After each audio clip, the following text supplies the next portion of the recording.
King Jerome.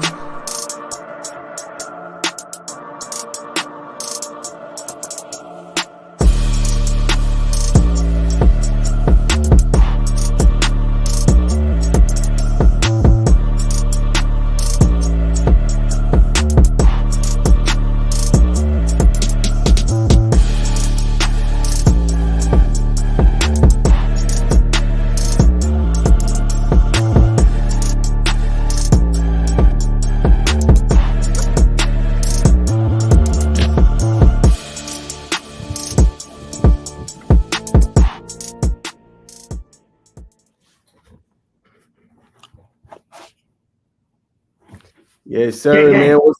Yes, sir. What's going on, everybody? Welcome back to another episode of the First and Foremost podcast. I'm one of your three co-hosts. Up the top, to the right, you got Jerome inside the hash with the fresh cut. Down below, you got the hardest working man in basketball, in football. Coming one of the goats in the sports down below, Bacon Network of Arvon Bacon. Y'all check him out, man, on all social platforms, man. Had to give him his flowers today, man. Doing an excellent job recapping. So before we talk about all our belts and whistles, how you fellas feeling tonight? Feeling good, man. Good to be back on with you boys. Love, man. 2 wins in NCAA today. Big wins. Played in the rain. Beat my partner down. He said, man, the rain mess with me.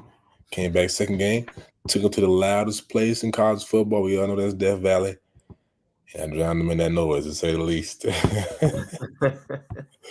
I love it. Nothing like Death Valley, man. Nothing like it, man. But as you guys know, this podcast is sponsored by Phenom. Go ahead and get all your merch, man, with the promo code to the right of the screen, ITH Football, for 10% of all Phenom Elite items. The fellas have been in games all season long. I can't believe we're already by the end of week 5. It's hard to believe we are going that fast. But they've had Phenom Players of the Week every single day. As you guys can see right there to the right, Jerome has the gear. That's kind of how it looks like, man. So if you want a fresh piece of merch, make sure you hit them out in the DMs at Inside the Hashes or Bacon Network _47 for a chance for them to come to your game. And if you ball, you're going to get that call and get that free Phenom merch.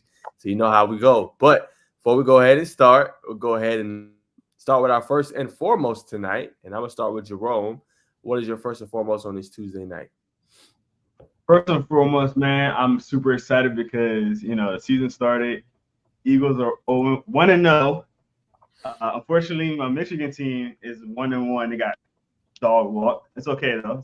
I think Texas is a really good team, man. So I can't complain too much. But we got a lot of work to do on our offense. But yeah, super excited about the season being here, man, and appreciate y'all for sure. But before we get started, you got a comment here already. Memphis Barber, who is Dre's father from DC, he says, "Let's get on Najeh because he was hating on DC. What now?" Oh my gosh. Hey, man, you must have not seen the radio show, man. As soon as y'all won, I had it on Coach Daryl Steen, man, and gave y'all kudos, man. So, and also on the radio, I got y'all as the #1 ranked team, man. So y'all know it's all love. Even though you picked the from last week too.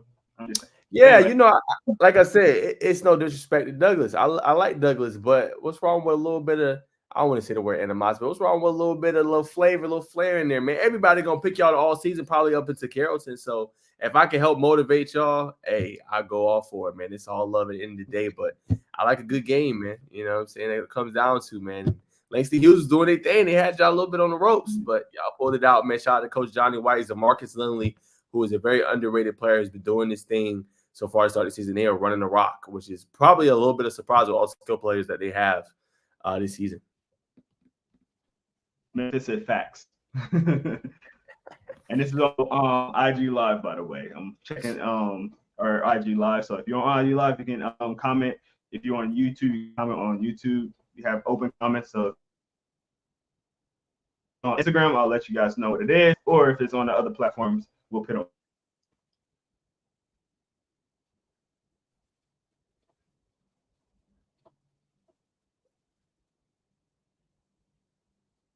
I think you muted, bro. I'm tapped back in. My first and foremost going to go to Najeh. What? Georgia Elite Classic? He was at a showcase this this Saturday. He went crazy, caught a body, man. If you don't know Nas Anderson now, you wouldn't know him later. Came from South Georgia at Norcross, already put himself on the play. Only Georgia there to be on Team CP3. So, like I said, Grayson got some motion, but Norcross they got emotion. Not gonna say just as much, but they got some motion over there as well. So shout out to Nas Anderson for doing his thing. Yeah, that's a good point. I did catch him a body, man. Norcross team is looking fierce this upcoming year, man. So that should be really exciting to see what they're able to do, how they're able to come out. But yeah, I think the heavy favorites we talk about in the ball a little bit, Bacon, but got to be probably Grayson, then Wheeler, then Norcross. I think that's the top three right now when you look at hoops and kind of how deep both teams are, the depth that they have, and the kind of star lineups. That should be an intriguing 6A battle all year long. My first and foremost, I got to give it to. Trying to see, I was in between like two takes. You know what? I give it to my guy Harrison Faulkner. I don't know if he'll be watching, but he had a great game for Norfolk Coney. I'm gonna highlight him tomorrow. Underrated, overlooked. In the day show, man. But 18 for 25, over 300 yards. I think 3 or 4 plus passing touchdowns, man. He's looked incredible. I've seen him up close and personal at Tech. When he was there, obviously, guys don't know his dad is the offensive coordinator for the Yellow Jackets, but he's been doing his thing all year long. And he's making Norfolk Coney formidable. They have been for years, but I think this year they might have a little bit extra like oomph to him a little bit, and he's one of the reasons why. 18 for 25, 300 plus. That's tough. Yeah, elite of the elite. But that's gonna wrap up our first and foremost segment. We're going to hop into hitting the grid. And with hitting the grid, we are going to start with Phenom. Oh, I think Jerome has something. Let's say start with Phenom's player of the week. Go ahead, Jerome. Sorry, I forgot I was on mute. Before you start, man, I want to add another first and foremost because this is actually first and foremost. I almost forgot. How you feeling, Najeh? Man, we missed you last week, man. On the pod, you wasn't feeling well. How you feeling, brother? I appreciate that life update. I'm better. That last week it just was so much all at one time, and I know how you feel before, Jerome, when you wasn't feeling well. Was I hope you don't mind me sharing with your migraine, and then obviously Baker. I know you've had times where you just haven't felt the best. So just one of those days, everything hit you all at once, and then you just trying to figure everything out. But I'm doing better for sure, and excited to be here with you guys as well. I just needed that day to kind of. You know what I'm saying? Because, I didn't want my energy to be down. I get a lot of people say I'm very energetic and I have a good, personality. So I just didn't want to bestow that upon y'all and mess up the pod and people tuning in and like seeing us. So just needed a reprieve. But I do feel a lot better. I can say that. I'm good. I'm glad to hear that, man. Glad to hear that. Yes, sir. Appreciate that. Appreciate you asking. All right, let's hit it. All right, man. So, yes, sir. With that being said, we're going to hit the grid. One of my favorite segments besides the hoop segment with Bacon. 2 segments. Yes, sir. We're going to hit the grid. And we're going to start with Phenom Players of the Week. As we said at the onslaught, we love to highlight the players that the fellas are able to see this upcoming week or past week, I should say. So who caught y'all eye? I'm going to start with Bacon on this one. What game did you go to and what player really stuck out the most to you? Obviously, I went to the Douglas County versus Langston Hughes game. Players that stuck out to me, number 8 for Douglas County, he got the big interception. It's a little short arm, but to make a big play in a big game like that stood out to me. And number 4, middle linebacker for Langston Hughes. If I know the names, please help me out. If you know his name in the comments, don't hesitate to put his name in the comments and help us out so we can shout him out. Number 4, middle linebacker for Langston. Transfers from Cedar Grove, man. Real vocal, man. Coming over, obviously commanding the locker room just 3 or 4 weeks in. Really, probably since he got there, but that just speaks to the type of young man he is, type of player he is. That caught my eye. Who else? And like I said, number 23 for Douglas County, running back, been toting the thing. Marcus Lindley did his thing this past Friday. I'm sure he had close to 100 yards, probably a little over, maybe 120 touchdown. Came up big, man, running behind that big physical Douglas County offensive line. So it was a trio of players. Memphis said the market stood out the most. So I'm not sure who that is, but he did mention that in the chat. What did he say? And he said, yes, sir. He said DeMarcus stood out the most. For sure. He was at the game? So I'm guessing I believe that's the running back. Yeah. Yeah, he's a class of 2026. He's a junior. He rushed for 118 yards, and I think he had a touchdown. Second week in a row, he's been pretty dominant. Yeah. Kind of runs a little high runs, you know what I'm saying? But he definitely gets the job done. 100%. Yep, go, Jerome. Back. All right. My phenom of the player of the week is not a high school player because I did not actually wind up going to a high school game this week. So I did wind up. I had some friends invited me out to watch the Eagles game, so I wound up doing that. So I want to give us. I'm not gonna say it's a phenom player of the game, but I want to give a shout out to the guy from New York, Saquon Barkley. He went crazy with 3 touchdowns in that game. So I just wanted to give a quick shout out to that, man. Huge for the Eagles because we was kind of struggling on offense outside of him. So excited to see the Monday night game. I will be back on the field this Friday, but I did take a little hiatus this week from high school games this week. Got you. Well, there you have it. Those are some of my bad. One more. I was trying to pull up his name real quick. Number 26. If you know his name, please help me out so we can shout his name out. Number 26 for Douglas County defensive lineman. 4 sacks. 4 sacks against that stout Lansing Hughes offensive line. That's pretty impressive, man. He's my player of the game. Got a little interview did afterwards. If you want to see it immediately, you can go check out the Langston versus Doug film. It's at the very end, but we will get that up for the Twitter family to see, man, because that's where the love is felt the most. Yes, sir. All right, y'all. We're gonna move on to who won Game 4 picks. Let's do it. All right. So, as you guys all know, the standings, how I was looking, I had a nice little lead. Things have changed a lot this week. I had more of a struggle week. And what's crazy is Bacon actually started off 8-0 this week before kind of coming down a little bit. He started off pretty hot. I was struggling. I was 1-6 before kind of faltering off. So I'm not too mad. I was able to get over 500 and 8-7 this week. But I did struggle with some of the picks early on. But Bacon pretty much dominated. And Jerome started to kind of pick up steam. Struggled a little bit to start, and then started to pick up steam as well. So records for week 4, Jerome's 10-5, Bacon is 10-5, I am 8-7, and that brings the overall records to boom, boom, boom, boom, boom. Can we get a drum roll? Drum roll. Drum roll. Jerome's gonna bring in that one.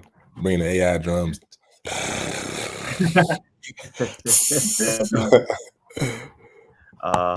But yeah, now there we go. There you go.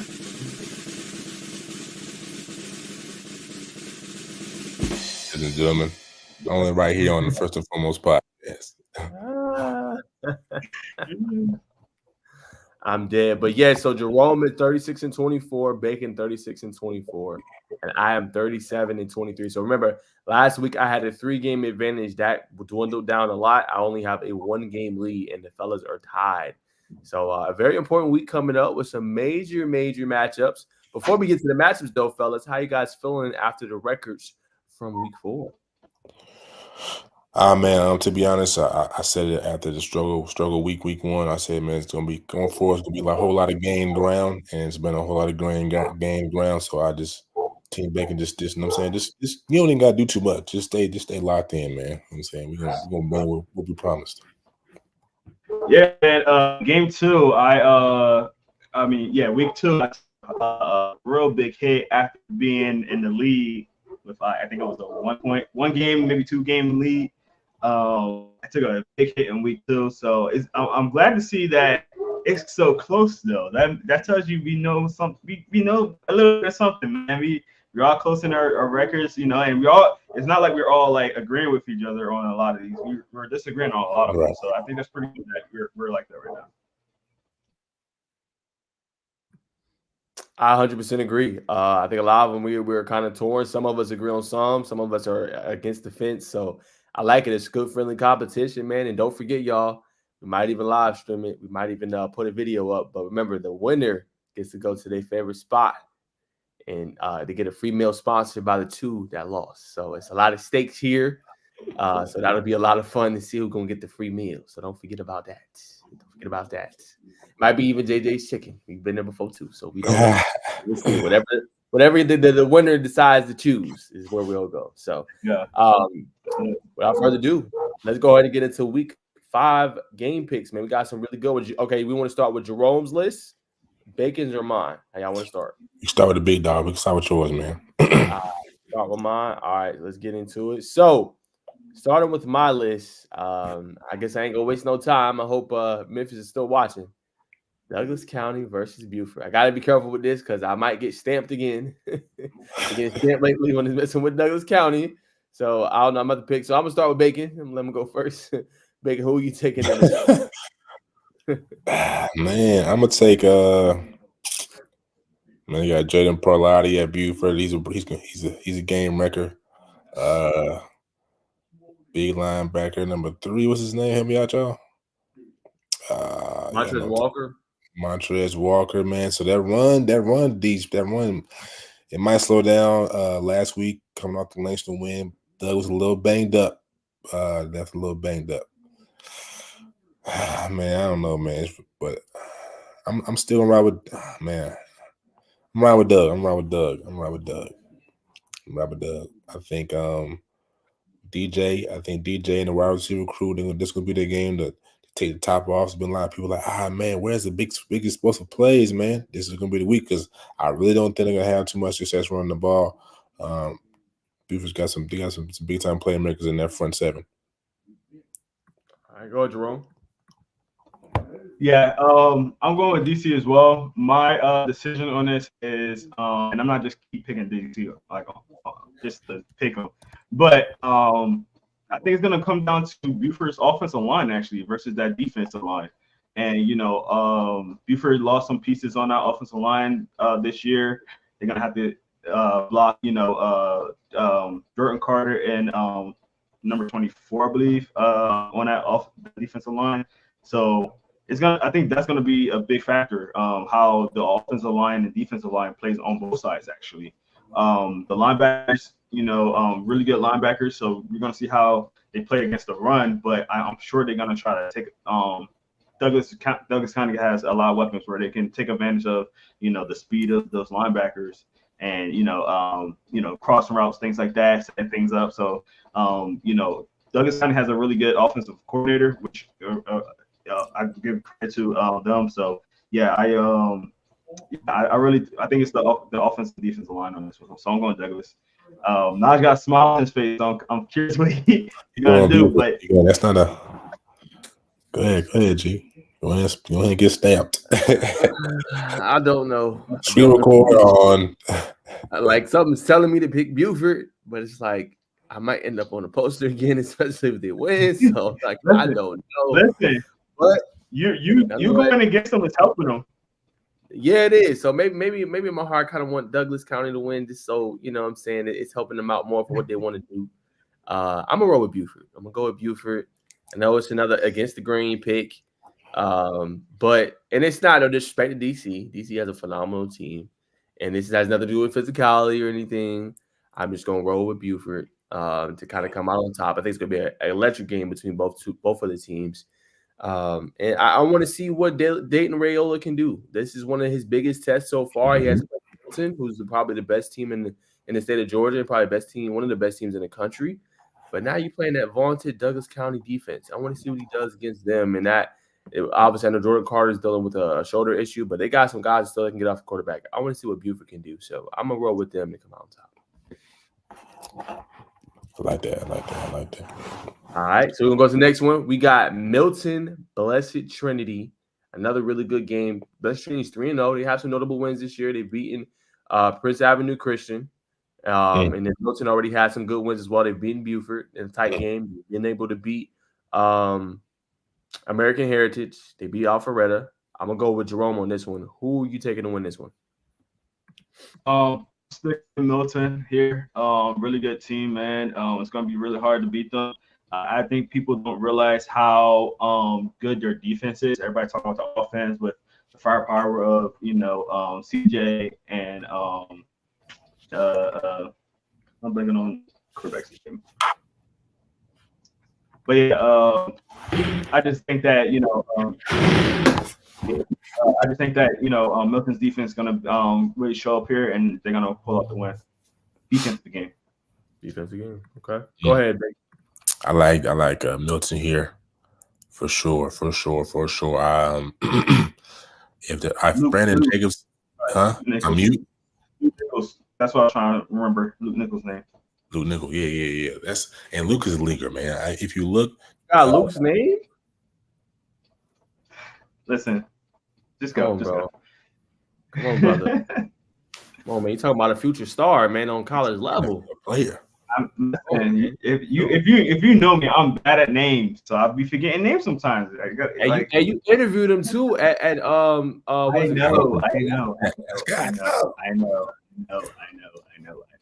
Go.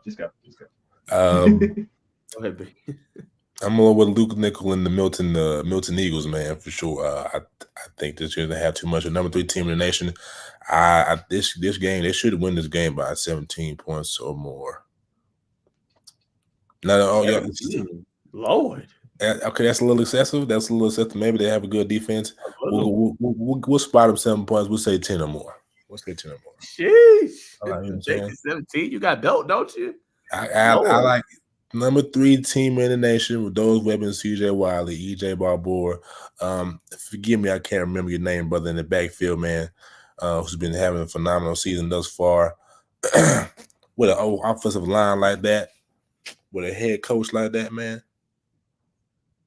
Don't worry. Bacon, this your turn to clip the clips from the show, so you can put this in here, what I'm about to say. So I'm going to go ahead and highlight T.J. Lester, who you was referring to at running back spot. T.J. Lester, yes, sir. 10 yards. He's been balling out, put all that on TV. He's been doing this thing, man. One of the most underrated running backs in the sport of football right now in the state of Georgia.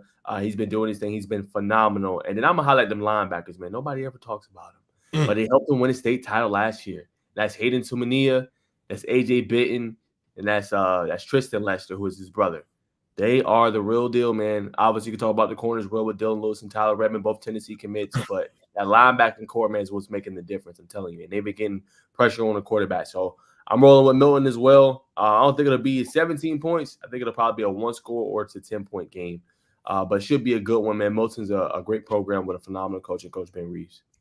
Ryan plays tight end or linebacker? Yeah, Ryan G is a tight end. Tight end, okay, that's what I thought. Yep. All right, so that's Milton Blessed Training. We all rolling with Milton.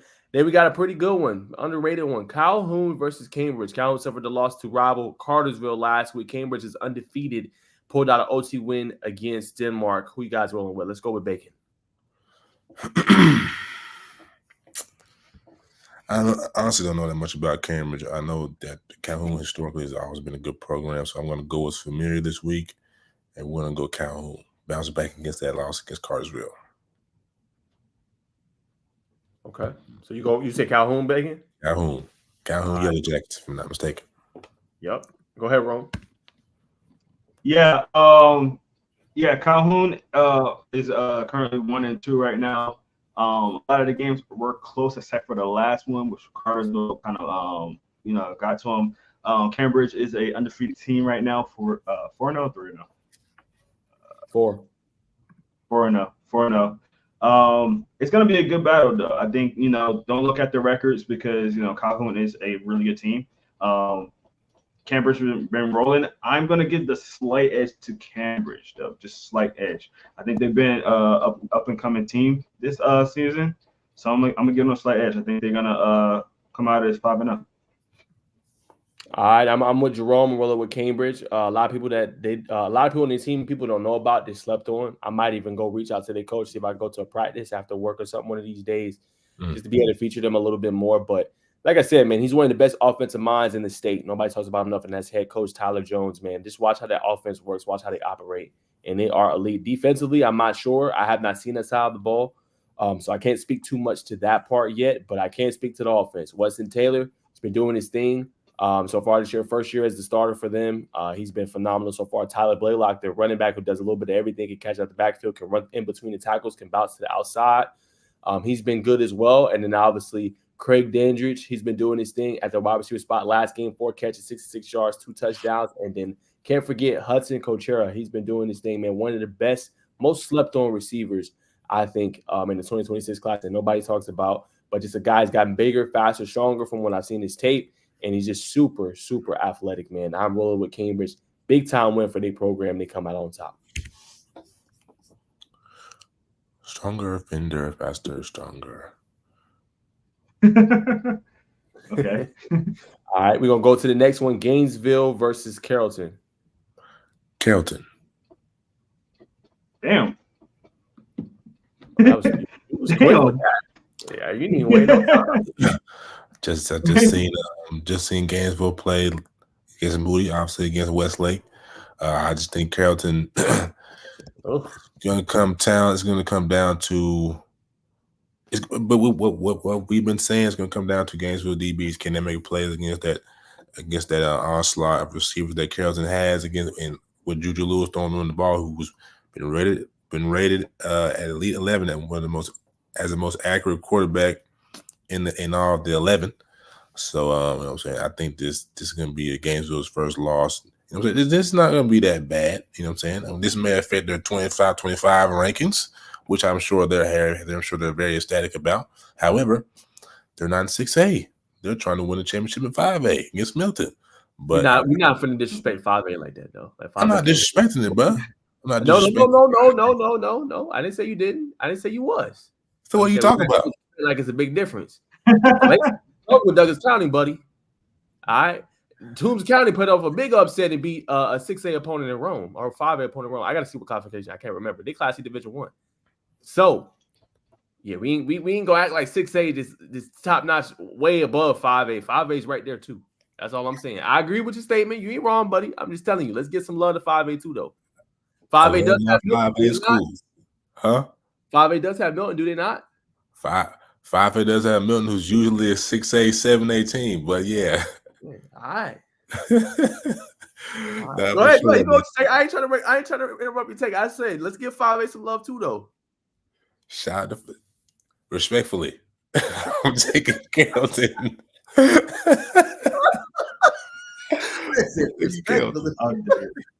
I'm dead. I love it. Go ahead, Ron. That was funny. I love that. Man, this is gonna be a good matchup. Both teams are rolling. Defenses are playing really well. Carrollton has the firepower on both sides. Got a lot of transfers that came in on both sides, offense and defense. Gainesville been very stingy with giving up points this year. I think they're averaging only less than 7 points per game, something like that. So they are doing really well on defense. I'm gonna say this is gonna be a really good challenge for Gainesville, this is their 4th game on the road straight, which is insane. I'm gonna go with upset and take Gainesville. Very defensive game. It's gonna be a very defensive game. It's gonna come down to, I think it's gonna come down to controlling the ball, and I think Gainesville can control the ball, keep the ball out of Juju's hands, and let that defense get some rest, keep them out there. I think that's gonna be the game plan, and I'm gonna take the slight edge. I think that Gainesville coaches are really good coaches, man. I'm gonna take the slight edge on Gainesville. So I'm going to upset on this one, man. I'm taking a page out of Najeh's book. I like that, bro. Because I'm right there with you. And I'm going upset. Let's go, man. I'm going Gainesville, man. That front, Carrollton has not faced a defensive front like that yet. And they underrated. When you look at Julius Columbus, he gets slept on. He's a Duke commit, but he's phenomenal. Xavier Griffin, that secondary has been a lot better than what people think. Judah Knight, who obviously you featured a lot this past summer, Bacon. I think they're ready, man. And that kid, well, you know what kind of took over top for me, Bacon? When I seen him go against Westlake, and Westlake ain't no slouch. Westlake is a pretty good team. Yeah. When I seen Kareem Hughley go off for 4 touchdowns, and that underrated, slept-on receiving core that they got with Shane King, Jeremiah Ware, Christopher Taz Smith, I'm like, okay, and then they can run the ball with Carmelo Bird and play some ball control. Mm-hmm. Now, Carrollton got the players.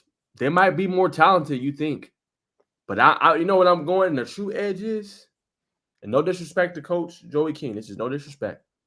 I'm gonna go to the coach that's won multiple state championships.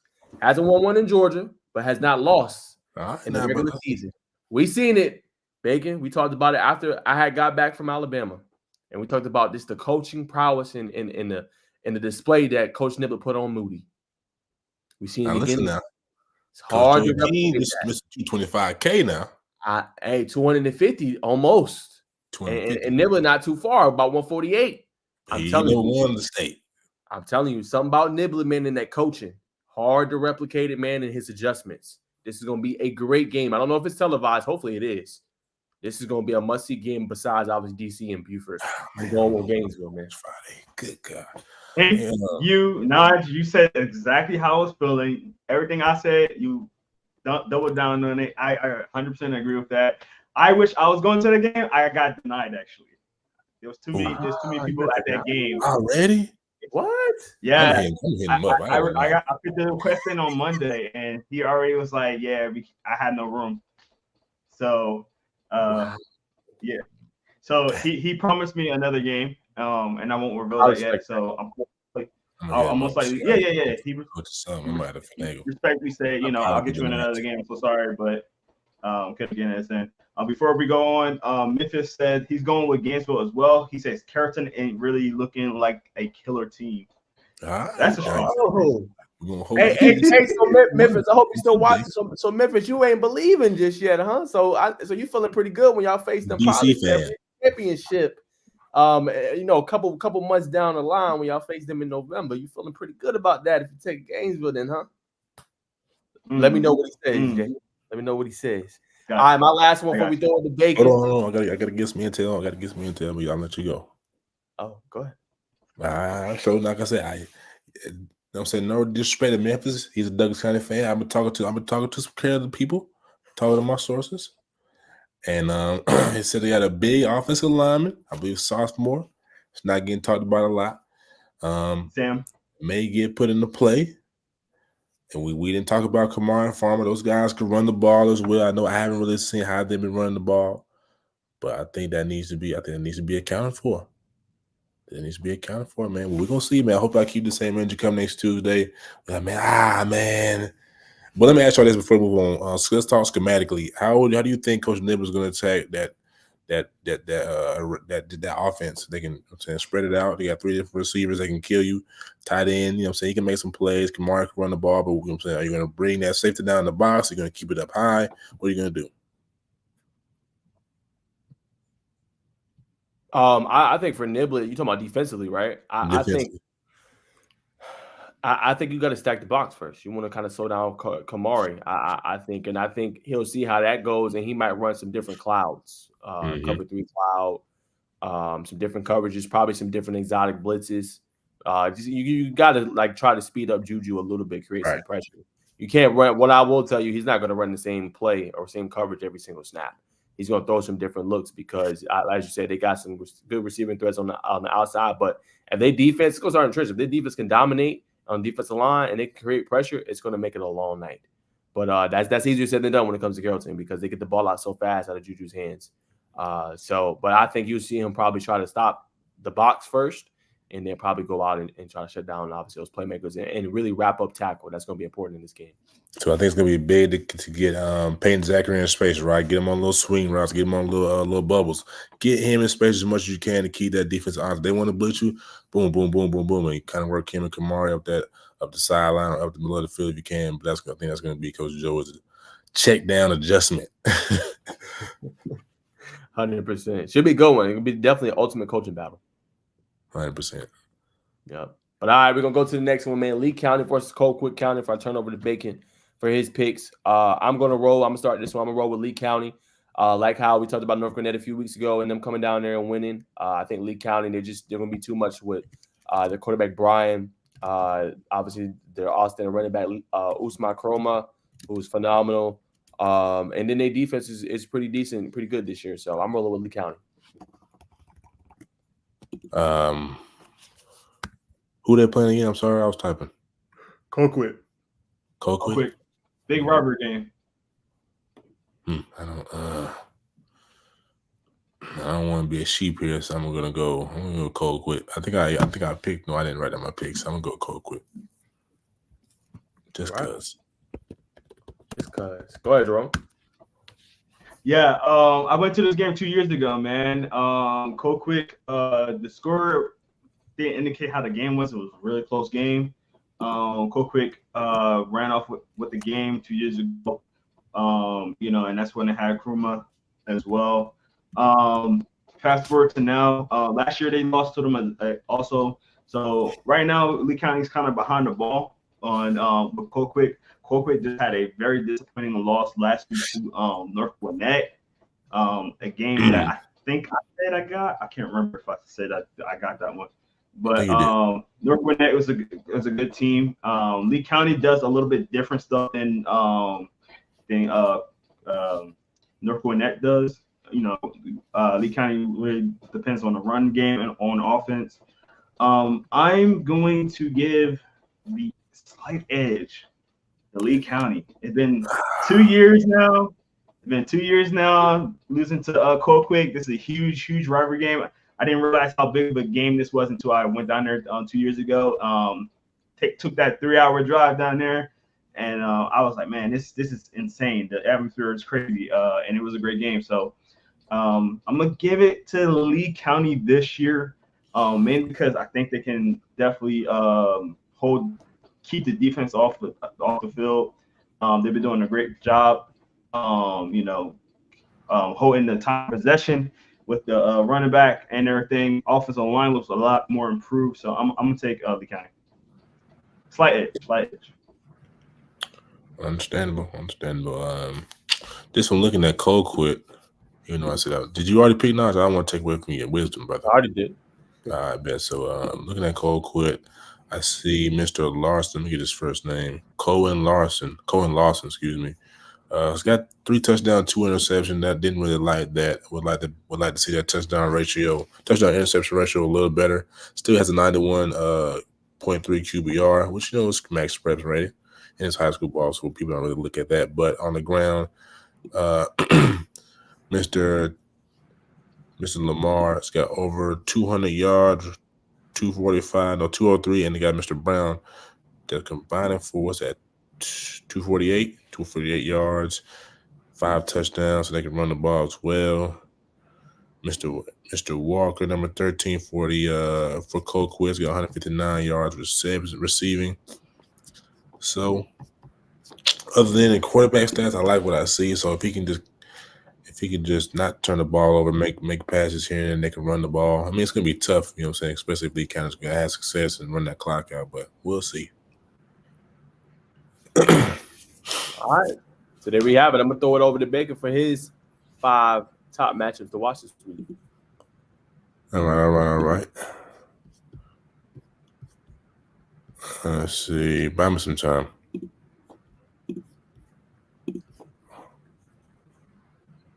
Game topics. Game picks. All right, ladies and gentlemen. First one. This is old. It's Westlake? Help me out, bro. Yes. Yeah, Westlake Roswell. Westlake Roswell. Yes, Westlake Roswell. I'm going to take Roswell right here. I think they're no. Yeah, I'm gonna take Roswell right here. I think slight edge to Roswell. I think they're gonna be a little better. What you got, Jay? Yeah, two good teams, man. Westlake been struggling a little bit on defense lately. I'm sorry, last week they did really well, but I think Westlake had a really tough beginning of a season with the teams that they facing. You gotta remember they're still playing Carrollton later on, they're still playing Douglas County later on, so they got a rough schedule this year. I'm gonna go with Roswell as well, though. I think Roswell is a little bit more of a complete team. Westlake, been struggling a little bit on defense against the better teams, so I'm gonna go with Roswell as well. Nice. I'm gonna go upset. I'm gonna go Westlake. They get it back on track. I think they try to run the ball a lot in this one, and they try to get it to their playmaker Travis Smith Jr. is one of the best receivers in the country. I think they lean on him a lot, so I got Westlake with the upset. All right. Heard, Respect. brother. All right, first. And then you'll have to pick another one, Bacon, because I had Lee County Colquitt. I know you had that in one of yours, so you might have to pick a new game. Yeah. We're gonna scoot down to Vidalia County versus Dodge County. I'm gonna go with Dodge, man. I remember he's top linebacker. I can't remember his name right now. I think he's committed to Alabama. I might be Dale, yes, sir. Mr. Duke, man. He's an athlete. He gets featured in a lot of different ways. He's gonna be and he not only plays defensive linebacker, he plays a little quarterback. If he gets that seam, he's gonna make a big play. And I think this is gonna be his game where he makes a plethora of big plays. So I'm gonna go with Dodge County.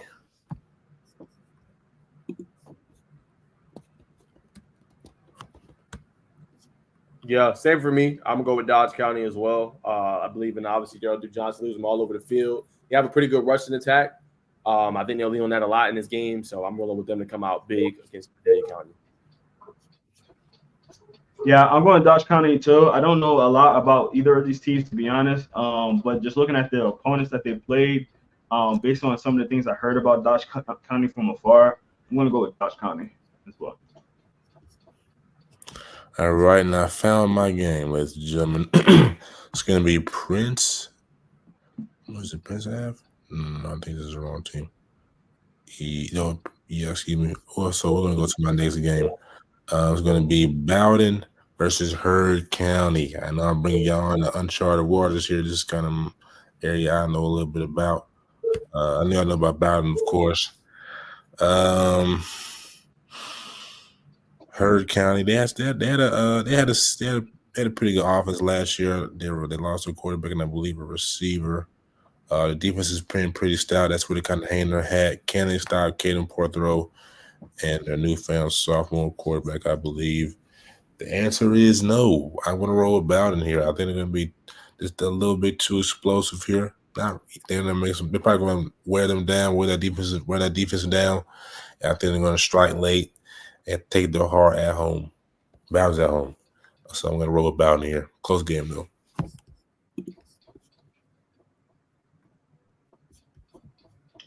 Yeah, I'm gonna go.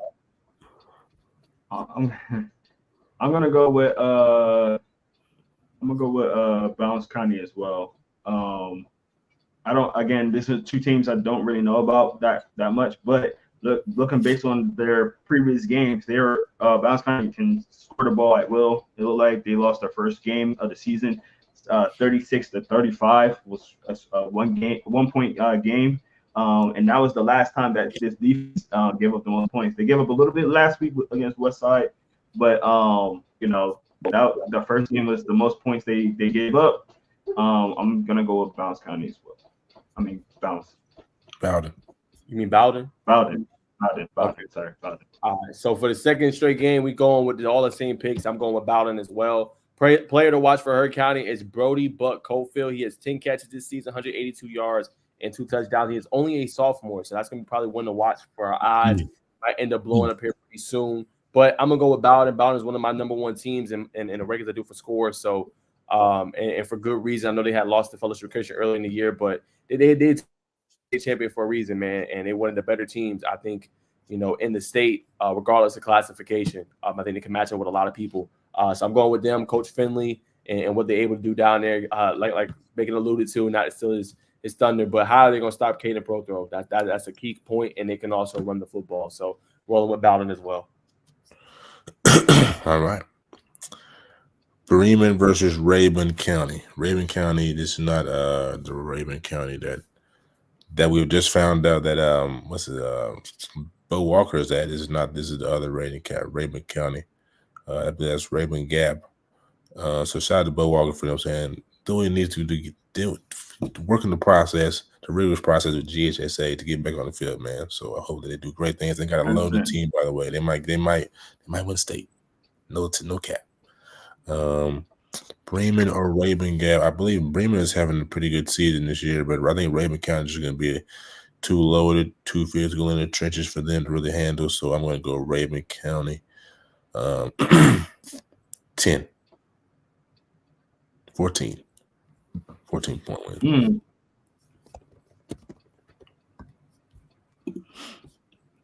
Yeah, I think I'm going to Raven County too. Both teams are 2-1. I think that Raven County is a little bit battle tested a little bit. The teams that Raven played, not the greatest teams. Outside of Bowdoin, which we just talked about, Baldwin, right? That's how you say it. Baldwin or Baldwin? Baldwin. Sorry. Still learning, guys. Still learning.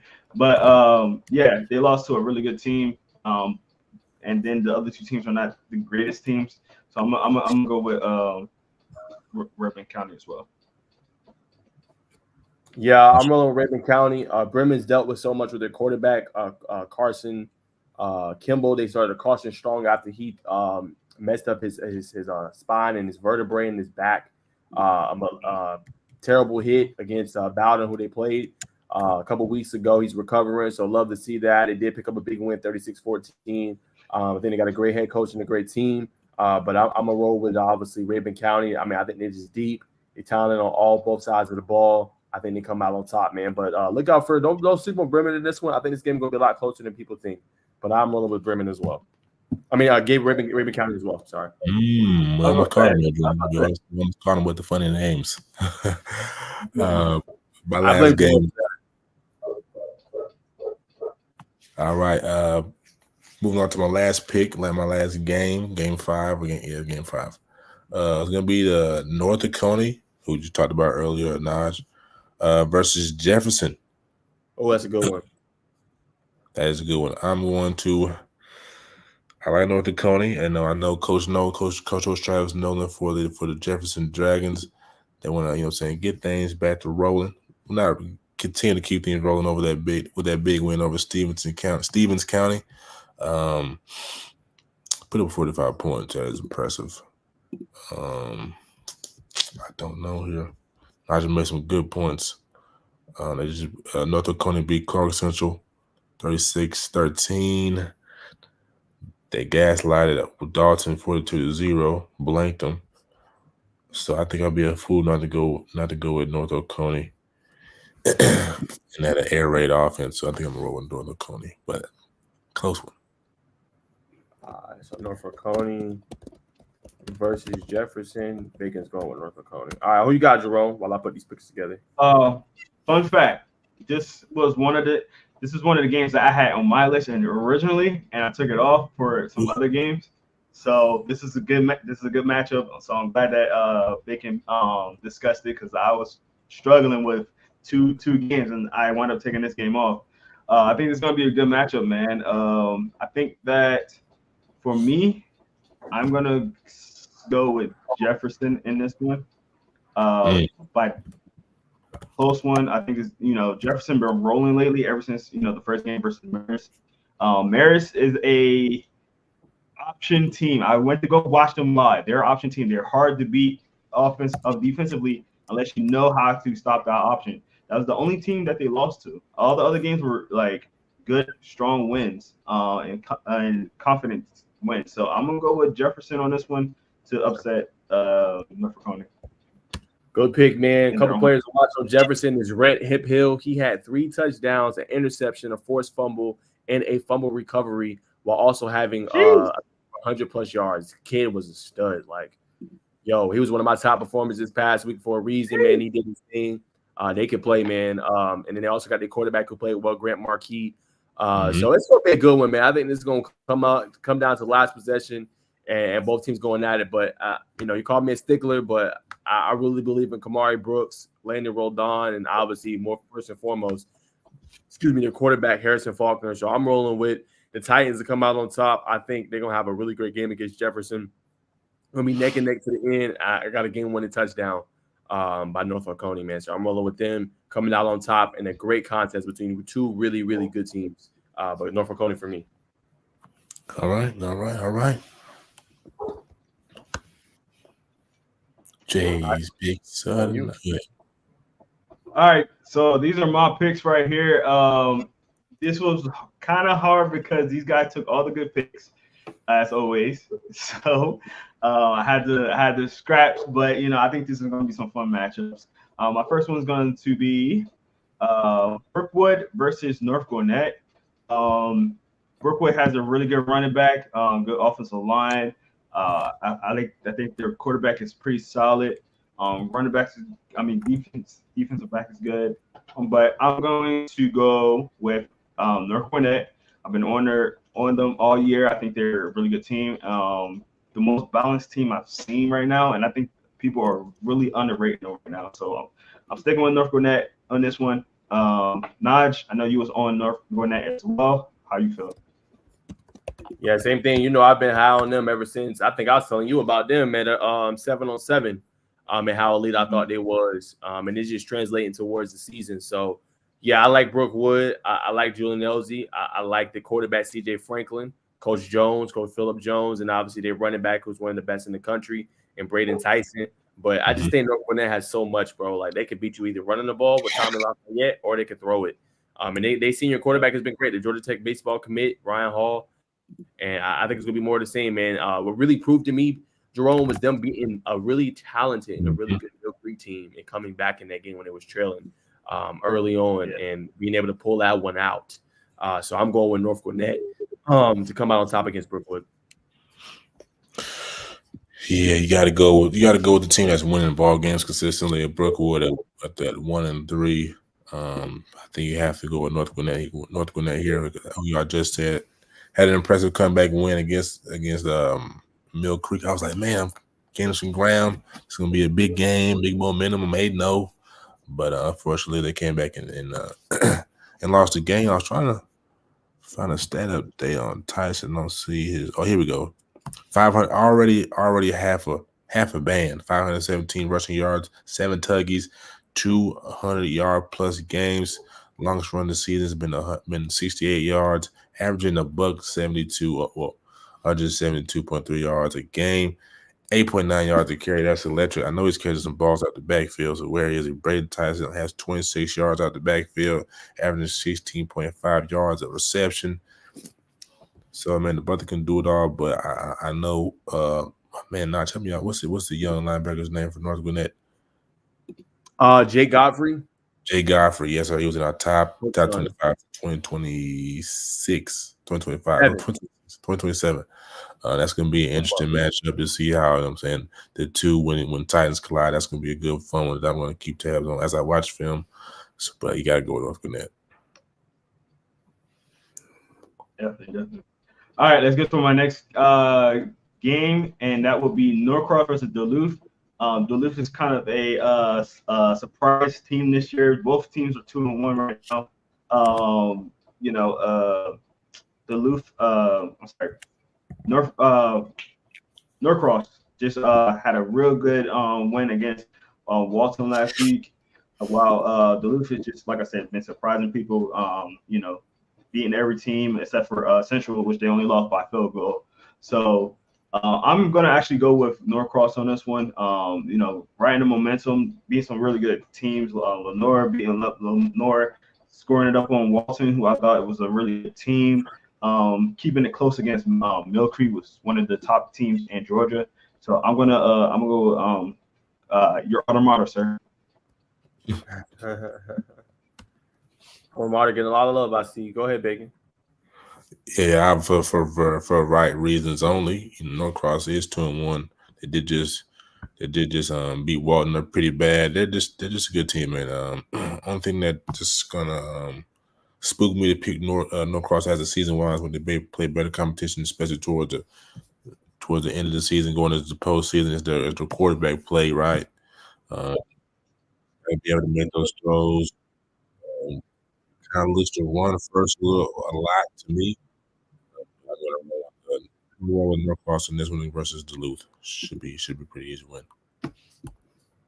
Yeah, I'm in agreement. I'm going with alma mater too, Norcross. Obviously, I know a little bit about the Duluth program. I played for them playing youth football. But I like to see them. Last year, they had a really good year, made the playoffs first time in a while.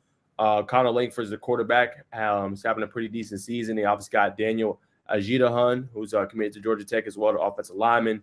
They got some pretty good skill position players as well. And the running back can't be slept on. 2 weeks ago, had 187 yards rushing.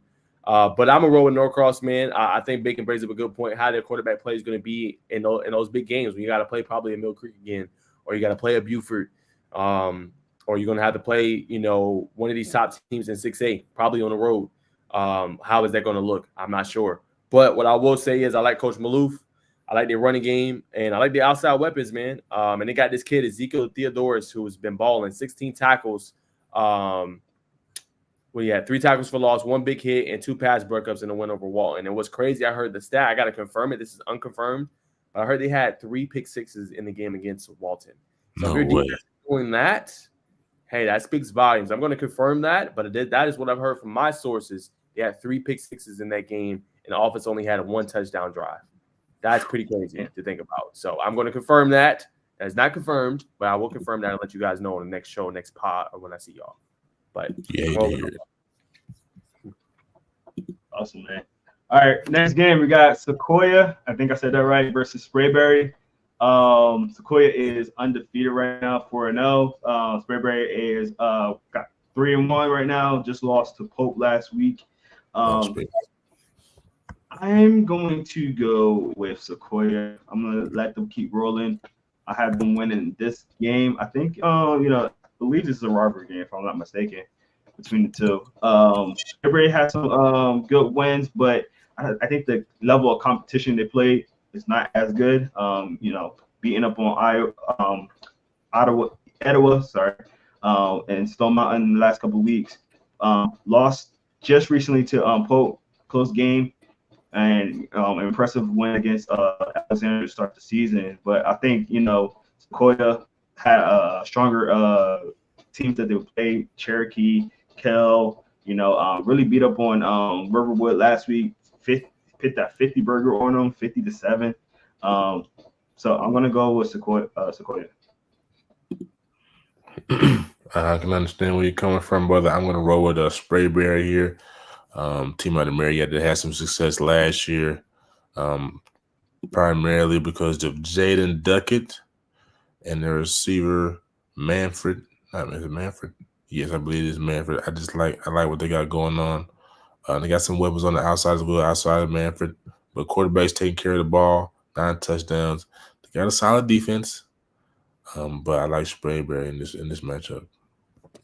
Yeah, I'm with Jerome. I'm on with Sequoia as well. I think they continue to roll. As he kind of alluded to with the level of competition, I think that does speak volumes. They lost one they probably should have won against Pope, which was an upset. I do like Duckett, I should say Jaden Duckett. I do like obviously Manfred, who's a heavily rated cornerback. But I just think Sequoia can run the rock with Will Rajeski, and I think they're gonna be able to pound the rock and be able to go off play action and have a big one in this one. So going with Sequoia, they hand Sprayberry their second consecutive loss. All right, my next game is gonna be North Cobb versus North Paulding. So pull that up real quick. Sir. So North Cobb are hold on 1 second, guys. Sorry about that.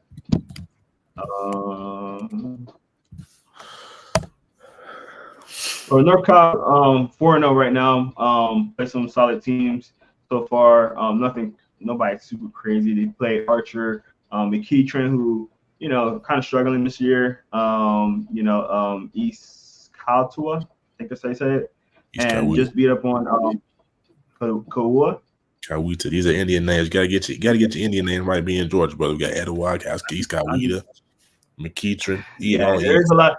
You're right. There is a lot of Indian names on these schools. And they just beat up on Cass, who I thought was a really solid team as well. And as far as North Paulding, I don't know North Paulding as well, but I heard they're really good. They did beat Parkview. Parkview's having a down year this year. They beat East Paulding. I actually drove past that game when I was coming from the game with Tay Harris all the way out there in the West. So I actually drove past that game and they got rained out as well. Then they beat Harrison and South Paulding. I'm going to go with North Cobb. I'm going to keep them rolling as well. This team, I had high aspiration for them last year. It seemed like they're kind of living up to that high aspiration this year. So I'm going to keep them going. I'm going with North Cobb. Boys. I'm going to go with North Cobb. I'm going to split hairs with you. I'm going to go with North Powder, man. Just a good program that's been winning for a little while now. Gritty bunch. Let's see. Hold on for a second.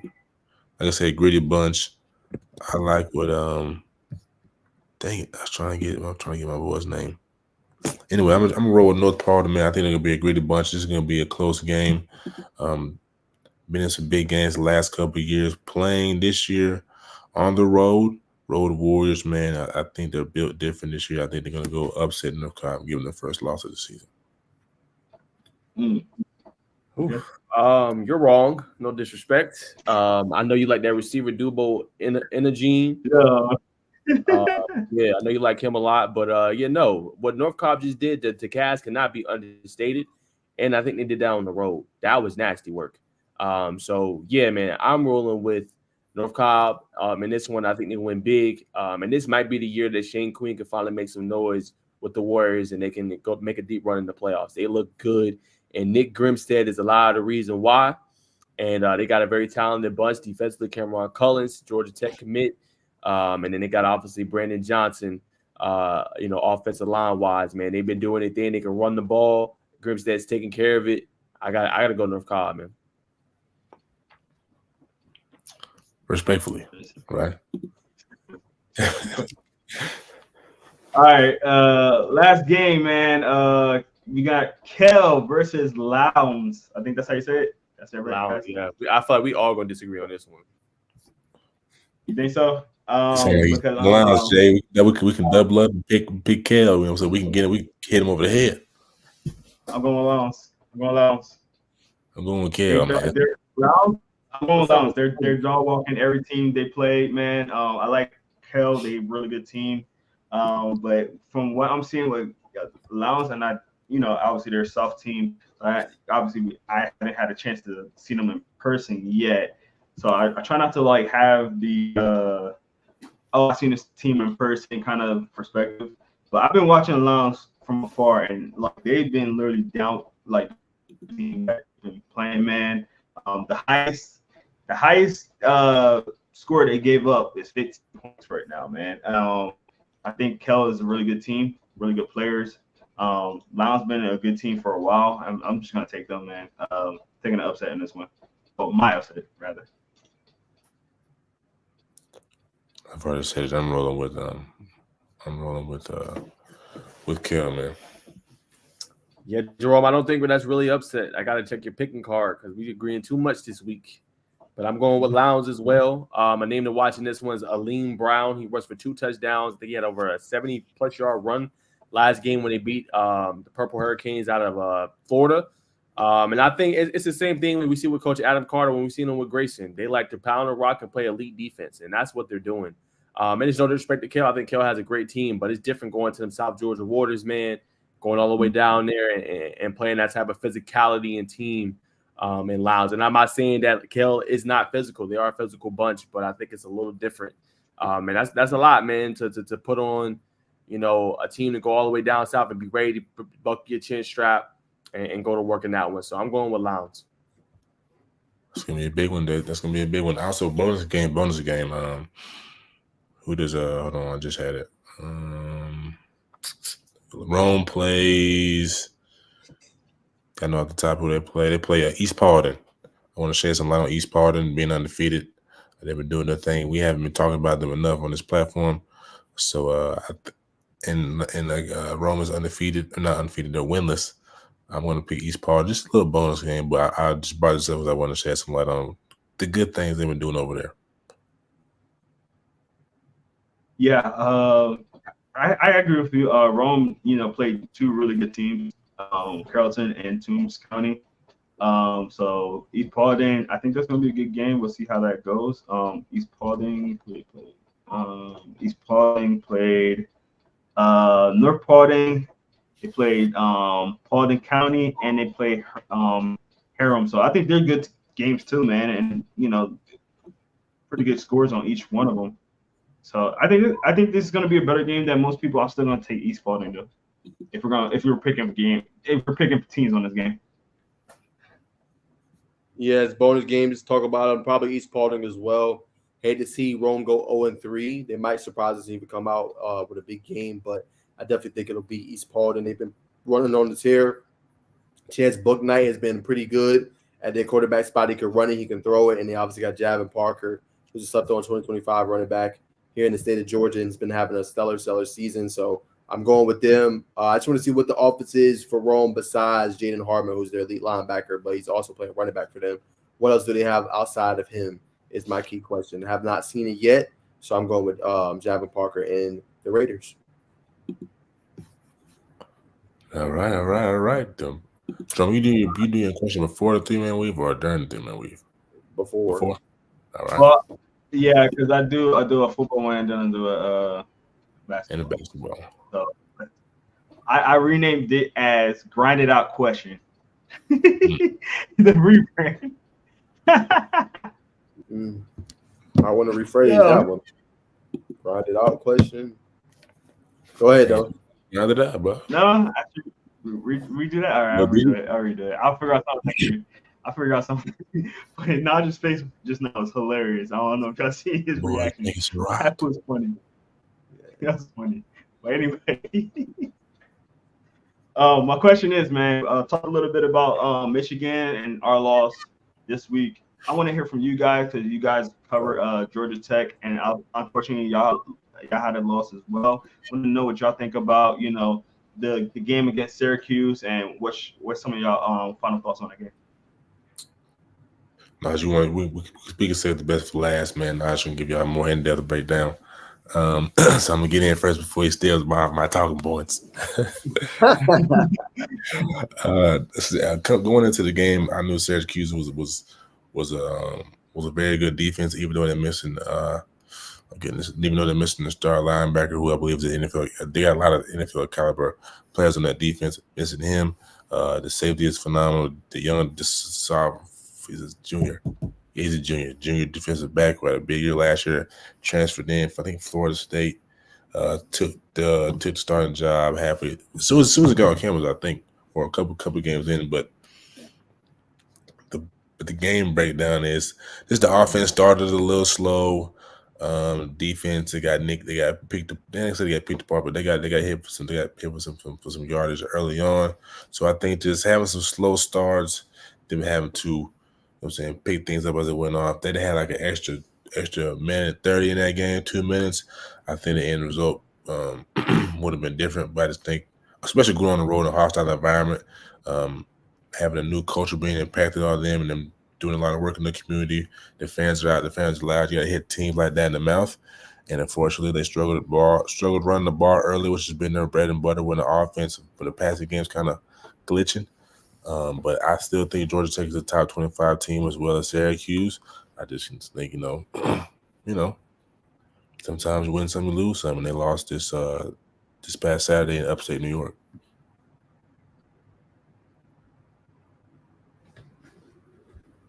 Yeah, Dutch. So yeah, the Michigan game. I'm not surprised. It's Texas. Whoa! How we get to the Michigan?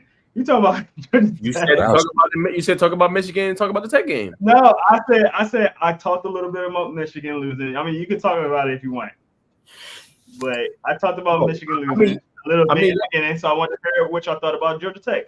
I know. I'm going. Najeh, you're right. Y'all done though. Y'all passed the ball 33 times. You gave it to your all Big Ten back 8 times. What are y'all doing? Yeah. And what are y'all doing? Y'all wanted to lose, and then Davis Warren had 2 interceptions. You asked for it.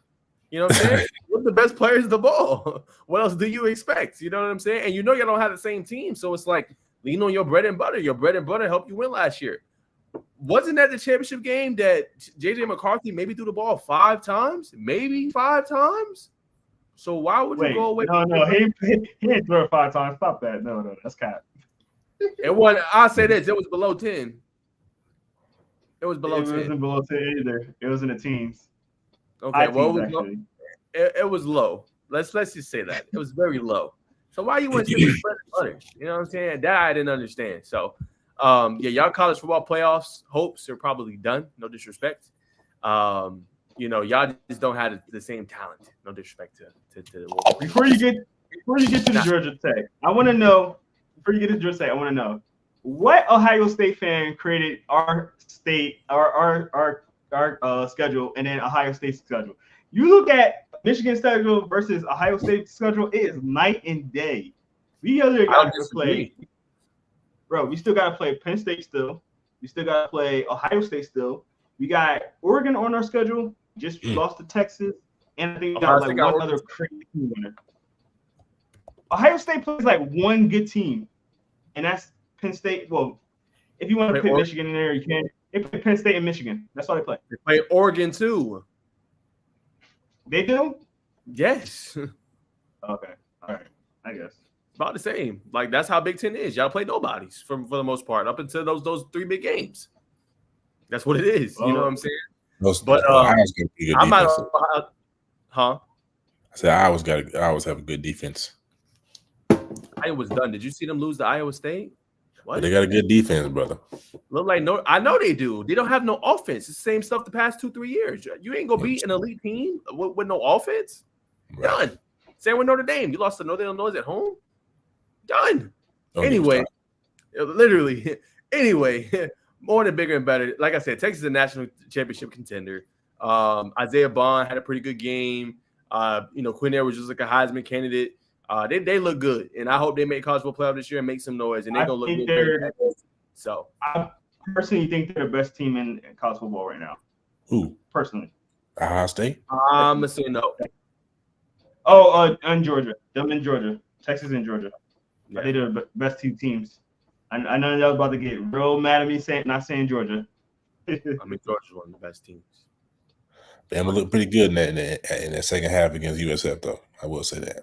Not second half, buddy. Late third quarter at that. They struggled. Yeah, second half. They did struggle, but they got things together. I said, okay, Bama, you know what I'm saying? You had me on the ropes. But they did struggle against them last year. You can't say it's a non-Nick Saban thing. Might be the kryptonite, low key. Maybe. But as long as you got number 4 Mero on the team, I believe in you. Roll. What Uncle Willie say? Blitz, Bama, blitz. I'm dead. Good quote. But yeah, man, about the Georgia Tech game. Excuse me. It just came down to time management, man. Your special teams unit got a blocked punt, a blocked field goal, and you recovered an onside kick. The blocked punt came right before the half. You had a minute, maybe 2 minutes in the quarter, right? You won the ball 3 times with Haynes King as your quarterback? You don't try to air the ball out, and then you only throw it on 4th and 4 to Eric Singleton, and then you miss the field goal, and then the next possession you come out in the second half, you go 3 and out, and your defense is struggling, and we're close to 300 yards passing. Like, stuff like that is like why they ended up losing. And when it came down to they isolated their linebackers, Trenilis Tatum, Kyle Eford, with slot receivers and that tight end Orden Gaston, and they killed them over the middle. They killed their cover 2, got it out quick over the middle, and were breaking routes, seeing routes over the middle of the field, and cooked them. That's basically what it came down to. And Georgia Tech did not have an answer for the passing game. One of the more elite offenses they faced all season long. So, and they also have a problem with getting pressure on the quarterback. 2 sacks through 3 games. It's not going to cut it. Got to get pressure on the quarterback. I like Santucci as a coordinator. It could be a personnel issue as well, but they got to get more pressure on the quarterback. And I think too, sometimes like they do a good job with the offense, and the running game wasn't there. Surprised for the first time in a long time. Let Haynes King ball, bro. Like, he's one of the best quarterbacks, not in the ACC, in the country, but doesn't get talked about a lot. Just underrated. Let him ball. They nearly almost came back and won, Jerome, with him at the quarterback. Nearly come back and won. Let him cook if one of your aspects of your offense is struggling, because he's gonna lead you to the promised land. So you saying 5 wide? You cut out. 5 wide? No. You cut out. Spread off. So are you saying 5 wide? You said give Haynes King the keys. Are you looking for Tech to go 5 wide if they can't run the ball effectively? Yeah, for sure. I mean, you still stick to your game plan and balance, and you're leaning on that offensive line, which was surprising. Got dominated. You don't usually see that. But if you're struggling and you can't get nothing going, spread it out. You know what I'm saying? Use your 2 tight ends. Every boy had a pretty good game. And lean on Malik Rutherford, Chase Lane, Eric Singleton Jr., Abdul Johanna, Leo Blackburn, Bailey Stockton, and let them dudes cook. Just my take. Nah, I think you're right, bro. I forgot that that fourth kid, that was a close catch, man. I'm not sure if my man thought the ball was going to be a little. I'm not sure, but it was a pretty good ball. I know DB was right there on his back. But that's just the name of football, man. It's a maker, like basketball's a maker miss league. It's a complete or incomplete play conference. Less level of football you're on or league if you're talking about the NFL or any other professional league. But I think they're gonna bounce back this upcoming week against VMI. I'm expecting a big win. I'm expecting to see second and third strings, probably late third. I'm saying fourth. To be honest, but we'll paint that picture for y'all next week. We'll bring y'all exclusive, in-depth, behind-the-scenes look at the rising program of Georgia Tech. Rising program of Georgia Tech. Hey, real quick before we go to the 3-man weave, I do want to show you something, but I want to fact check my boy. JJ McCaffrey had 18 attempts in that game. 18. How many? 18. Okay. 18. That's cool. Still not a lot. You're right. It was low. I just want to let you know it was 18, not whatever you say under 10, which is crazy. That would be crazy. But I want to share my screen real quick. Our boy Anthony Davis has put out his top teams right now. So these are his top teams that are recruiting him and his top teams. So we got Auburn. We got Oklahoma, Alabama, South Carolina. We got Ohio State, Penn State, Clemson, Michigan, Tennessee, Texas, and Oregon. And did I say Auburn already?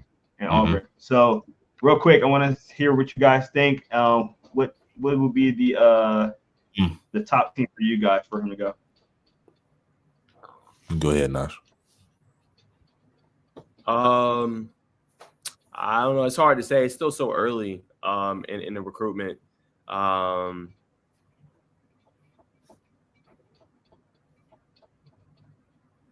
wouldn't mind seeing him on Auburn or Texas. Wouldn't mind seeing him at either of those. I think he could come in and probably contribute early and be a focal point on both of those defenses. So I would say those are some ones I can see him play early and make an impact. I'm gonna say first and foremost, I know I route with the Buffs, so I know please let's just get off topic. We talk about Deion this year and the whole thing about what Paul Feinbein said, but I like the Buffs, so I would enjoy him seeing him go to Colorado. Tennessee, I would like to see him go to Tennessee. I think Tennessee is also obviously.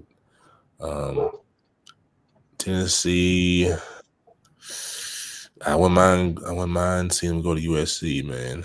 I think USC is a program waiting to get back into relevancy. There are a couple of big time, like defensive line, linebacker, and quarterback positions away from being back to the ones prominence. So I'll say collectively, Colorado, USC, Tennessee, yeah, we'll keep it there. Yeah, I think for me, I think Tennessee is a big option for him to go to. I like Texas as well. So that's going to be my two teams right now. Like Najeh said, it's kind of early still, but I thought it would be fun to kind of just talk about who we think teams he would go to. But I will say, don't be surprised if you see him and Tyler same college team next year. Or not next year, but when they go to college. I wouldn't be surprised if they play together, man, because their chemistry You know, I know they were good friends and everything. I think they're gonna have you might see them on the same team. So that's something to keep an eye on for sure. That'd be nice. All right, Bacon. Get it. All right, ladies and gentlemen, we are segueing into the best basketball segment onto AI, man, woman, child, and animal, man. If you love basketball, you definitely tap into the 3-man weave, man. We're not gonna give you the takes. As you know, on this podcast, we give you the spiel and keep it real. So that's what we're gonna do right here on the 3-man weave, the amigo weave, The three amigos. three amigos. Andale. He trying to speed me up. Silencio, por favor. You know I knew that one, Najeh. You know I knew that one. All right, so we usually start in the W.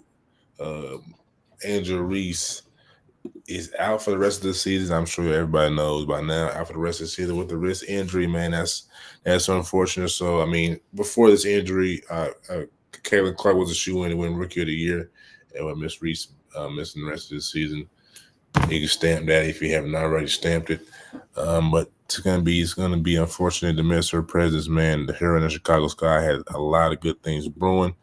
She had a historic season, topping the most rebounds in a single season, not just by a rookie, but by a WNBA player. In the last 10 games, the Chicago Sky are 3-7, but they are on a 2-game win streak. So things are turning around for them as they still hold the final spot for the playoffs right now. They are what? They're just one full game ahead of the Atlanta Dream, who just beat the Chicago. They just beat the Indiana Fever, one of the few teams, not the one of the few lately. Yeah, they're 8-2, so one of the few teams to beat them in the last 10 games. So shout out to my goodness. Damn, shout out to Coach Tanisha riding the dream, man, for, you know what I'm saying, winning that one for the culture and winning that one for the city. I believe that game was on the road. I can't remember. But that is my news. Well, we'll talk about, I think we all know Andrew Reese,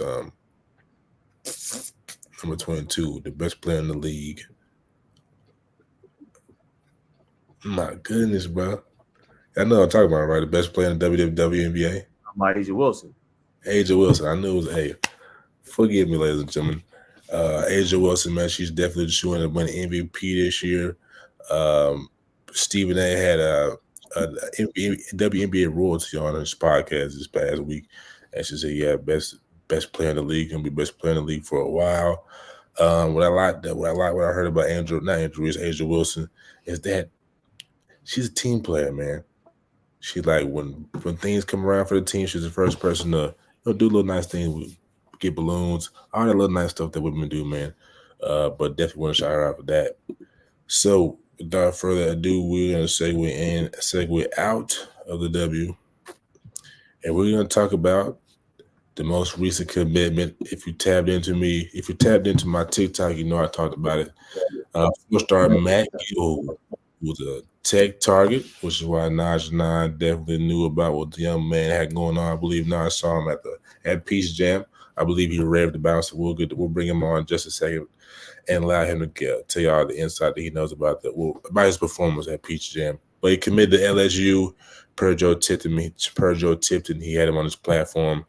He's a top 75 recruit, man. He's 6'10", power forward, 4-star from Penn, Philly. So Jerome, just around your neck of the woods, brother. But that's super elite. Been to the top 100 camp. I believe he averaged 14, 15 in the EYBL. Everybody's looking for the demigods. Everybody's looking for the unicorns. This is a big gift for LSU as they try to get that boys program back into the consistent winning ways. This is a big get. Without passing to Najeh to give his insight. Yeah, man, Matt Gill, who is a really good player, really quickly. Kid that can stretch the floor, finish around the paint, finish at the rim, can stretch the floor, can guard about probably like 1 through 3, 1 through 4. Really good, versatile center. Makes sense. I know Georgia Tech right now, I think they have 2 commits in this class that are big men.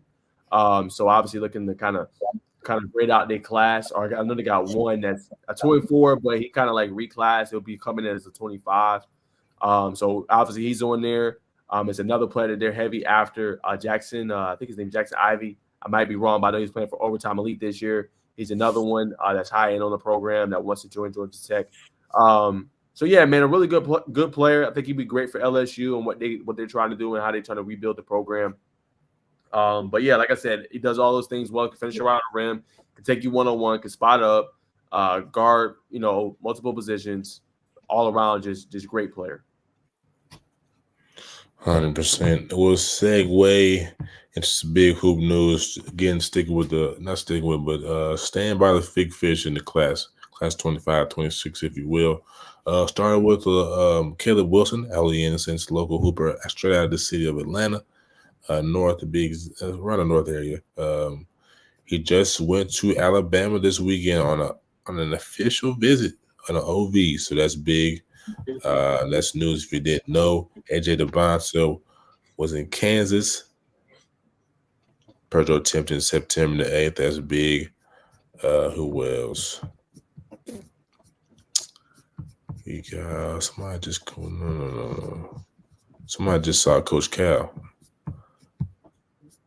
Oh, has committed. Amari Allen, 4-star, has committed to Alabama. He tells Joe Tipson, 6'7" small forward, top 100 recruit in the top 25 in 2025 class, commits to Nate Oates. So that's a big gift for Alabama, who had a tournament who surprised some people. That is very big. Oh, here we go. Chris Sinek has scheduled an OV to visit Arkansas, sources tell on through recruits. So it's a lot of moving, shuffling, and shaking going on in the college basketball world.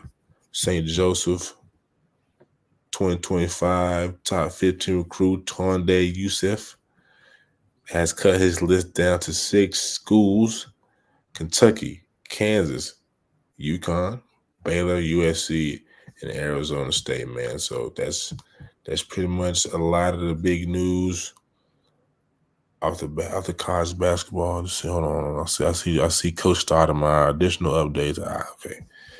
That's probably the Gil Who news right there. So moving on to the next topic. We already reacted to.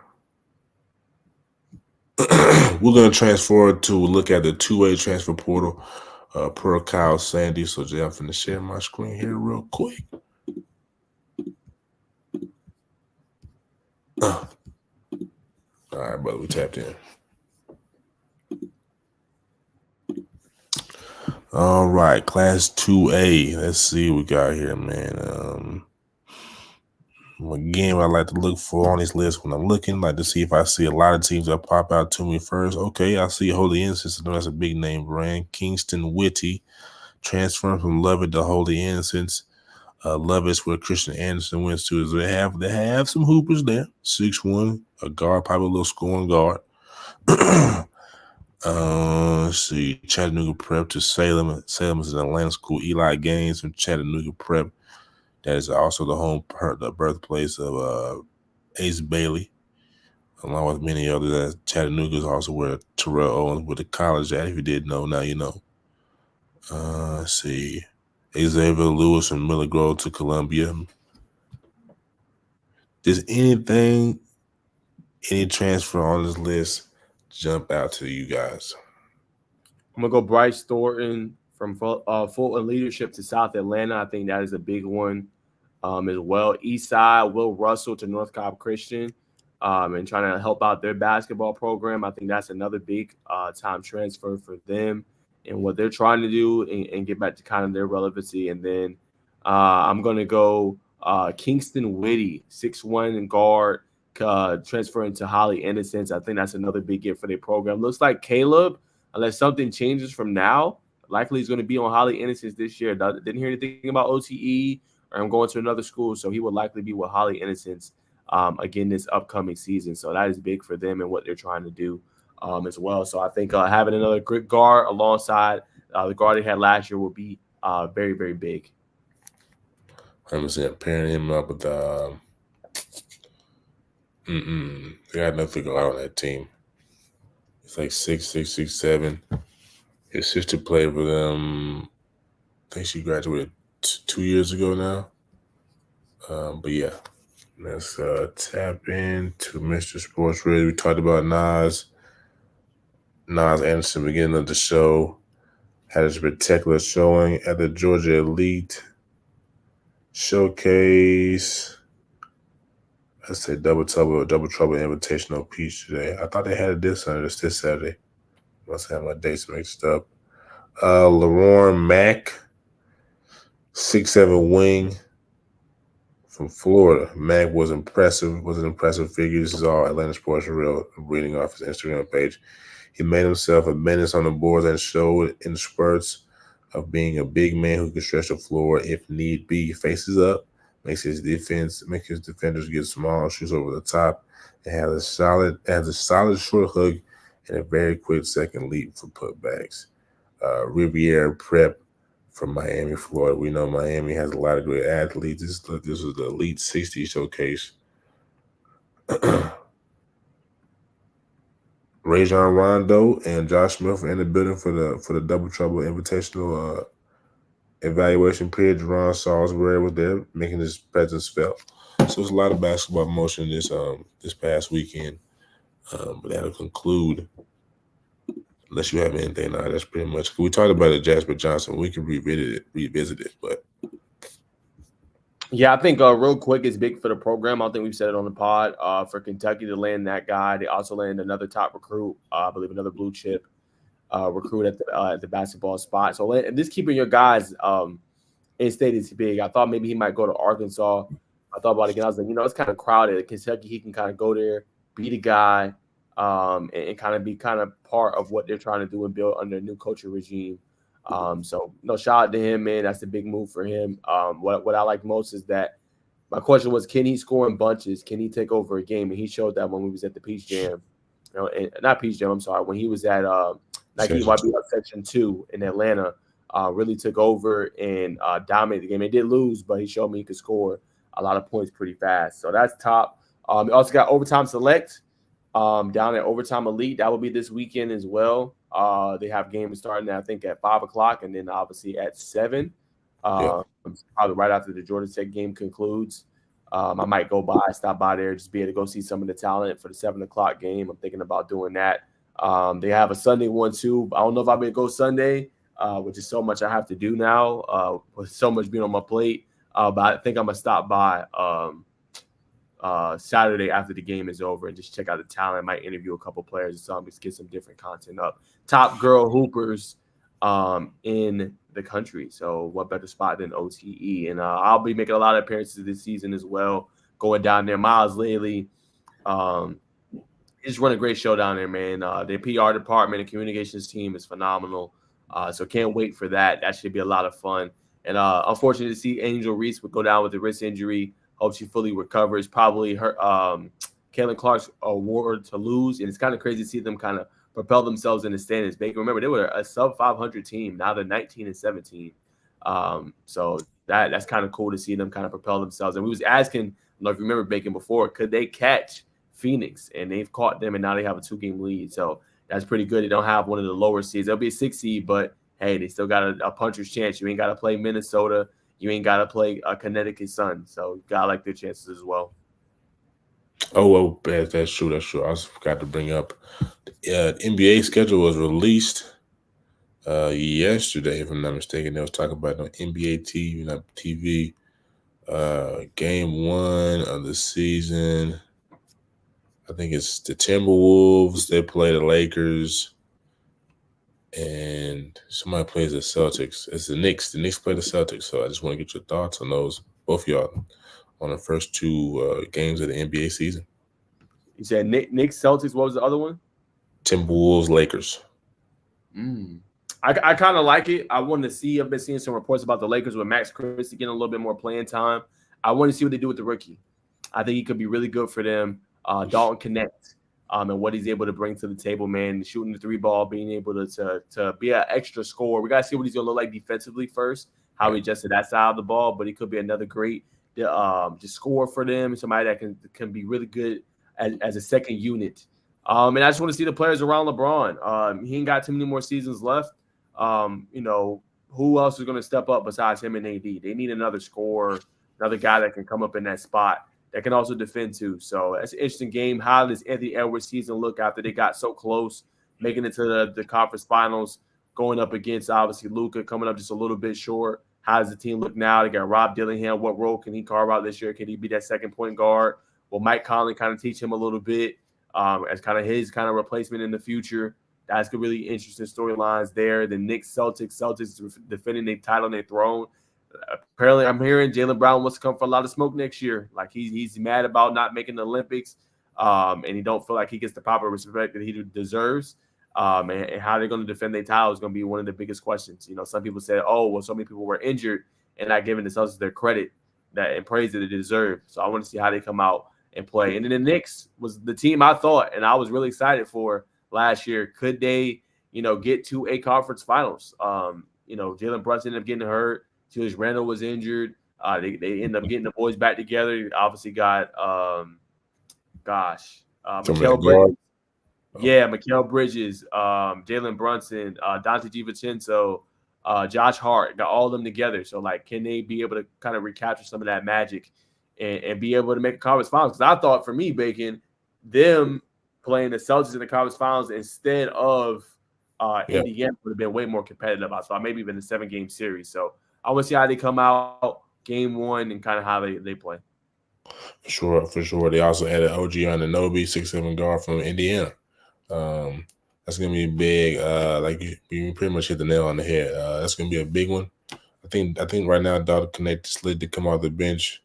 But this year is gonna be a year that we already know what's gonna happen with the Lakers.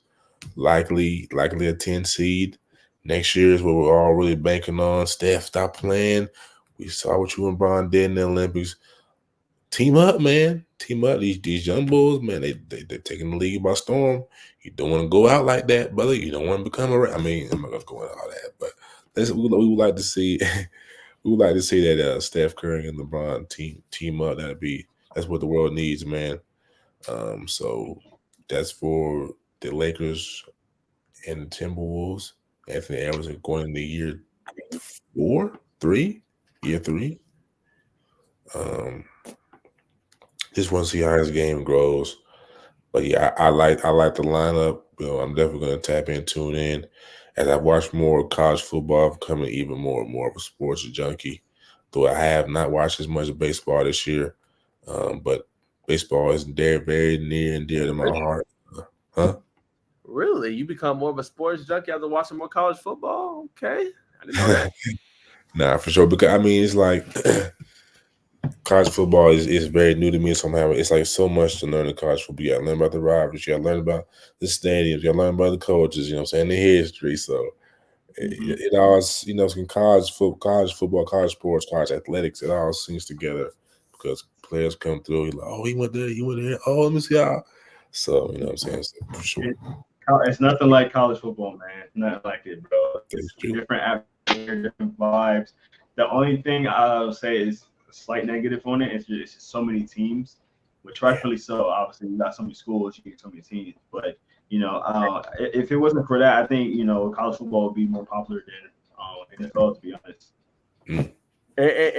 In some people's eyes, they think it is, though. And some people think college football is better than NFL. To think about it real quick, Jerome, it's hard to replicate an environment like that. Like me and Baker was at the Georgia Tech, and actually Caleb Wilson was there, Baker. I don't know if you knew that at that game.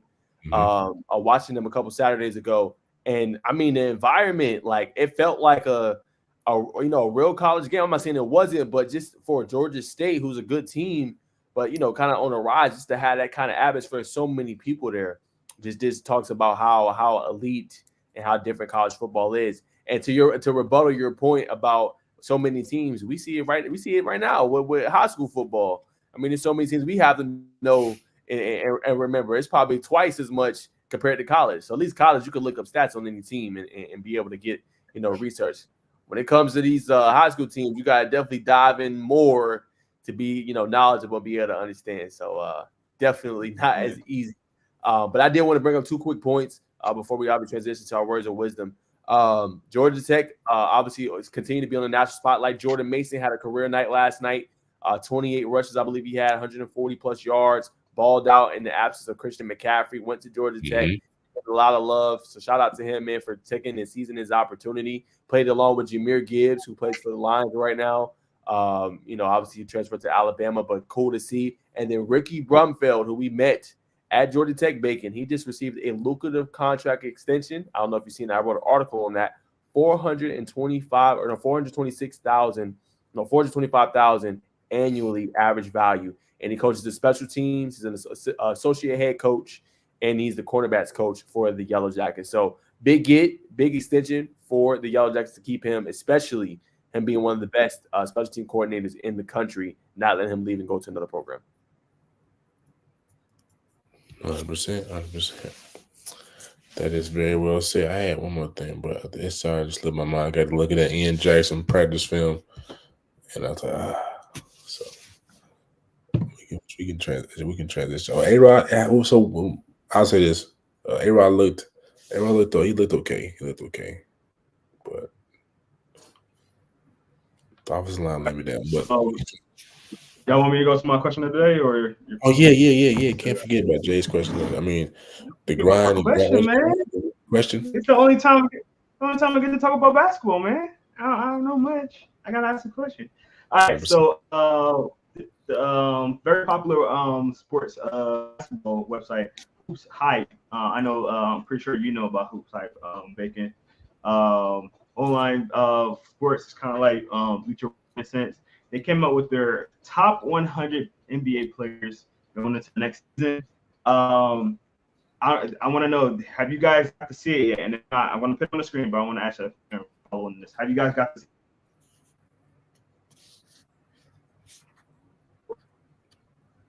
Man.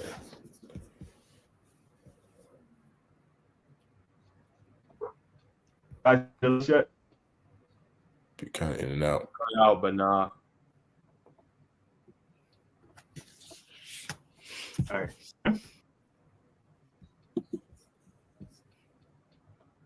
Hey, gents, can you? No? Y'all can hear me? I can hear you, but it just now. But if you share the screen, I don't see anything. Oh my goodness!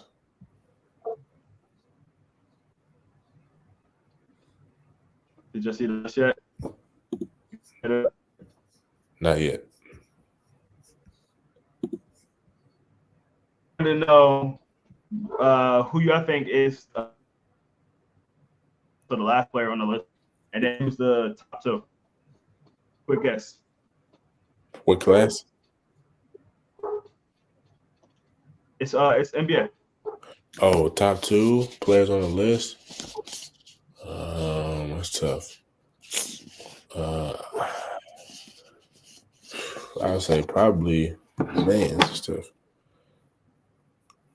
I'm just gonna, for the sake of time, I'm gonna say they got Jokic, and it really should be Wembanyama and Jokic, and then last, I don't know who's last. Who they got last, bro?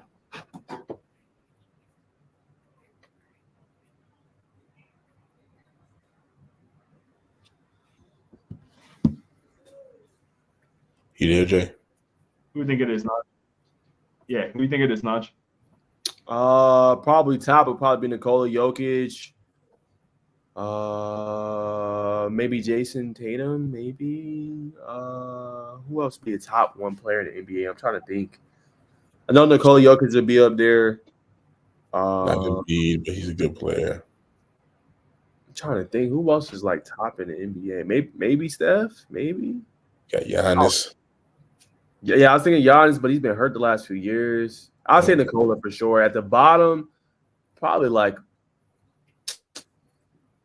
LaMelo Ball or something. That's tough. You know what I'm saying? I don't know. All right, so I'm gonna share my screen real quick. So y'all got the first one right. You got the number one right. So at 100, This is what they got. All right. Ooh. Come on. He's hit. We had a little motion, but it went back down. There you go. All right. Clay at 100. That's fair. At 100. That's fair. I like to see who's 98, 99, 98, 95, though. Yeah, let me show you that. I'll go through all, but 99 is Derek. RJ Barrett over Clay. Right. Derek Lively. Yeah. I'm not gonna say Derek. I don't. Is Derek Lively better than Klay Thompson, who shot 40% from 3 last year? Yeah, it's crazy, right? And then the top, sort of like the top. So, obviously, we talked about that. Y'all got that right. Number 2, y'all got this wrong. They got Luka. I thought about Luka, but I don't think he's number 2 overall. Yeah. Yes, Alexander. I think I said that right. Shea. I like Shea. That's a good one. Number 4, Giannis. Number 5, Embiid. 6, Tatum. 7, Anthony Edwards. 8, Brunson. Davis.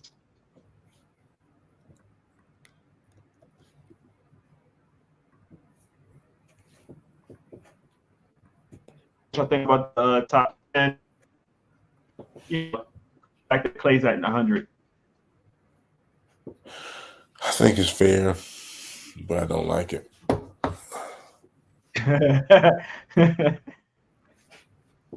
In the top 10, fine.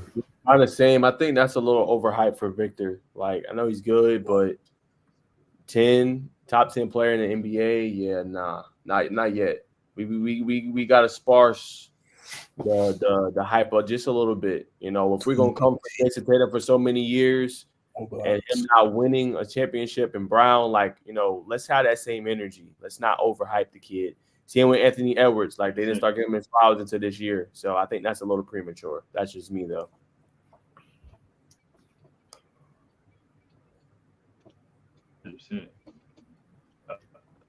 I'm having audio issues too.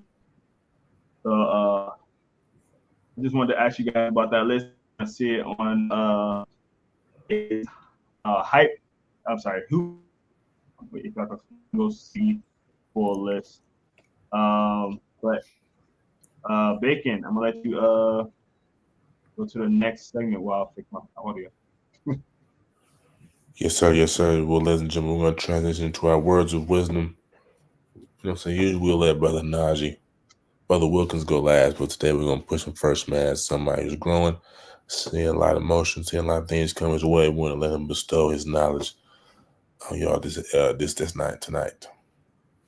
Yeah, man. I tell kids, man, like, it's okay not to be okay. That's my big message. Sometimes you can have a lot of emotion in the background and things can be going right. And then sometimes in your personal life, things might not be going right. So it's important to take a moment, and it's okay to say it. If you have a friend or you have somebody that can't relate or understand what you're going through, they're not a real friend, or a family member or whoever closest to you that don't understand what you're going through and don't want to offer help or be there for you. I definitely think you should be, in your circle. To say the least. So for me, I dealt with. Can you move yourself, Jasper? Yeah, I can hear y'all now. Sorry. I had to switch devices. No worries. But yeah, like I would say, just take care of your mental first, man. I feel like so many people are scared of talking. It's a stigma that men are just supposed to deal with it and not say nothing to nobody. So it's okay to take a day, take a week if you need to. Just tell your higher ups, how you feel. They should be able to understand and relate. Hey, can you mute yourself, Jay? Please. Oh, sorry. Yeah. Thank you. No worries. Sorry. Here we go. Yes. So, just want to get this message out. So, yeah, man, just take care of your mental first before you do anything, and it's okay to take a step back. And I want to appreciate Bacon for being there for me and allowing me a safe haven just to be able to talk to and be able to just air out my frustrations and allow me to just take a moment and just breathe. You know what I'm saying? So everybody needs that. Everybody copes in their own way. What I would tell anybody, everybody's story and situation is different. Find something you enjoy to do. I feel like a lot of people say, oh, well, you do this, do that. Find something that you enjoy to do, whether that's painting, doing art, watching a show, talking to a relative, talking to a friend, whatever brings joy to your life when you're struggling mentally or you're depressed or whatever it may be that you're going through or dealing with. Try to find that safe place and try to find that thing that you enjoy doing the most, I would say, and that'll really help you out, and it's going to be all right.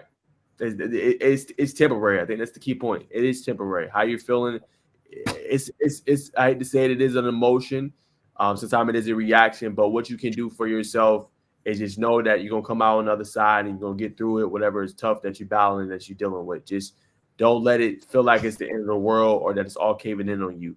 Just be able to maneuver through it and try to power yourself through it and talk to ones that can uplift you. So don't feel like you're going to be in that rut or that situation that you're in forever. It's going to change. Life changes all the time. So I leave y'all with that message tonight. Keep going, keep doing it, and just, find something that you love to do and just work through some of the challenges and adversity life throws at you, because it's going to be more. It's going to be more for me. I'm always going to have to deal with that. So just finding that safe haven and finding that good balance is very important. 100%. You good, Jay?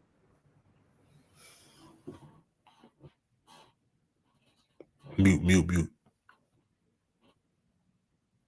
I say I'm sorry, guys, for all that. I had to switch my audio. Do everything sound okay for you guys now? Hey, sound better, look better. Everything coming through quick. We can see the edge up. Yeah, there you go. You're stagnated, so you're doing good. There you go. Perfect. I'm glad I had to switch devices. But my words of wisdom is no, don't be afraid to take risks, man. Sometimes you gotta take that risk, and sometimes that risk will work, sometimes that risk won't work. But you gotta take risks because it's nothing worse than being stagnant, staying at the same spot, staying at the same position. Sometimes you gotta take that risk. I'm very glad that I took that risk 3 years ago coming down to Georgia. And since I literally came down here cold turkey, it was a rough start, but I'll say in my 3 years, I met some incredible people, including these two fine gentlemen right here.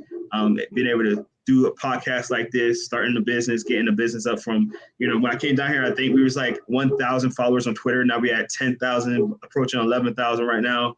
So being able to, have that growth within this 3 years, having the relationships, having the connections of all these coaches and schools and things like that, all because of one little risk that I took, man. And so you don't know how these risks are going to take. And I'm not saying that every risk is going to work out. Every risk won't work out, but you got to be able to take some risks sometimes to be able to advance yourself and advance your life.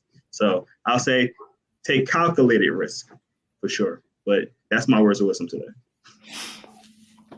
Nah, yeah, I mean those principles. Live by those principles. Calculated risk, overcoming adversity.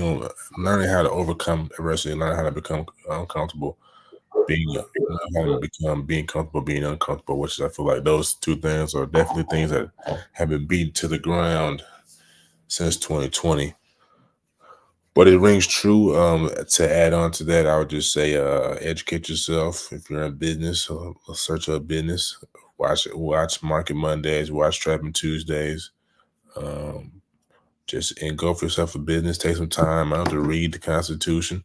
Read articles of dang it, articles of just copyright infringement, things of that nature. If you're going to be in the media business, take the time to research what the playing field is. So once you understand the playing field, even if you don't get everything, you know what you know what you don't know, so you can game plan accordingly.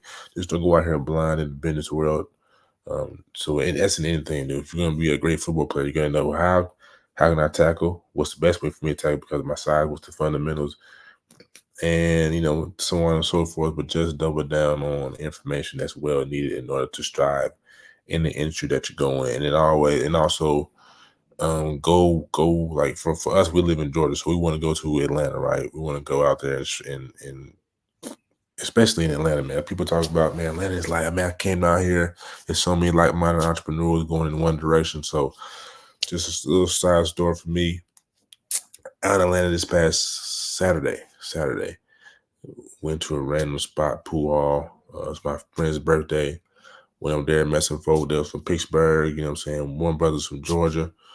Met up with him, and my partner's an artist. He's like, man, they knew mutual people, so he got instantly clicked off. They connected, and through that, we all kind of segued in and had a connection we made. So just definitely get outside of your home city, your hometown. Unless you're in Atlanta, then continue to intermingle and rub elbows and keep working hard. Treat people the right way, and I promise it's going to take off for you. So collectively, of these three things, calculated risks, learning how to deal with adversity, being comfortable, being uncomfortable, and networking in the right places with like-minded individuals, and continue to improve your craft and learn what you can do in your business lane. It's gonna work out. Not quitting. 100%. Did we do where we at this week yet? We didn't. I want to go to the Carrollton Gainesville game, which just says on ice. So I'm definitely gonna hit up DC's athletic director and see if we can squeeze it. If not, then might be right here. 100%. Not sure what happened to Bacon. So I'm sorry, Bacon. Najeh. Sorry, you're Bacon. I'm not sure what happened to Najeh. Hopefully we get him back on to let us know where he's going. But like I said, I have to make a quick pivot because I was planning on going to the Carrollton game as well. The DC, the ADs there told me that they're already packed out, which is insane because it's early in the week. It's usually around this time when everybody starts doing it. So the fact that it's locked up already tells you what type of game that's going to be. So I wanted to go there. My backup is the Kell game. Versus North Providence. That game. So that's my backup. Actually, North Cobb is my backup. North Cobb. That's my backup. And then if that don't go through, you'll see me at DC again.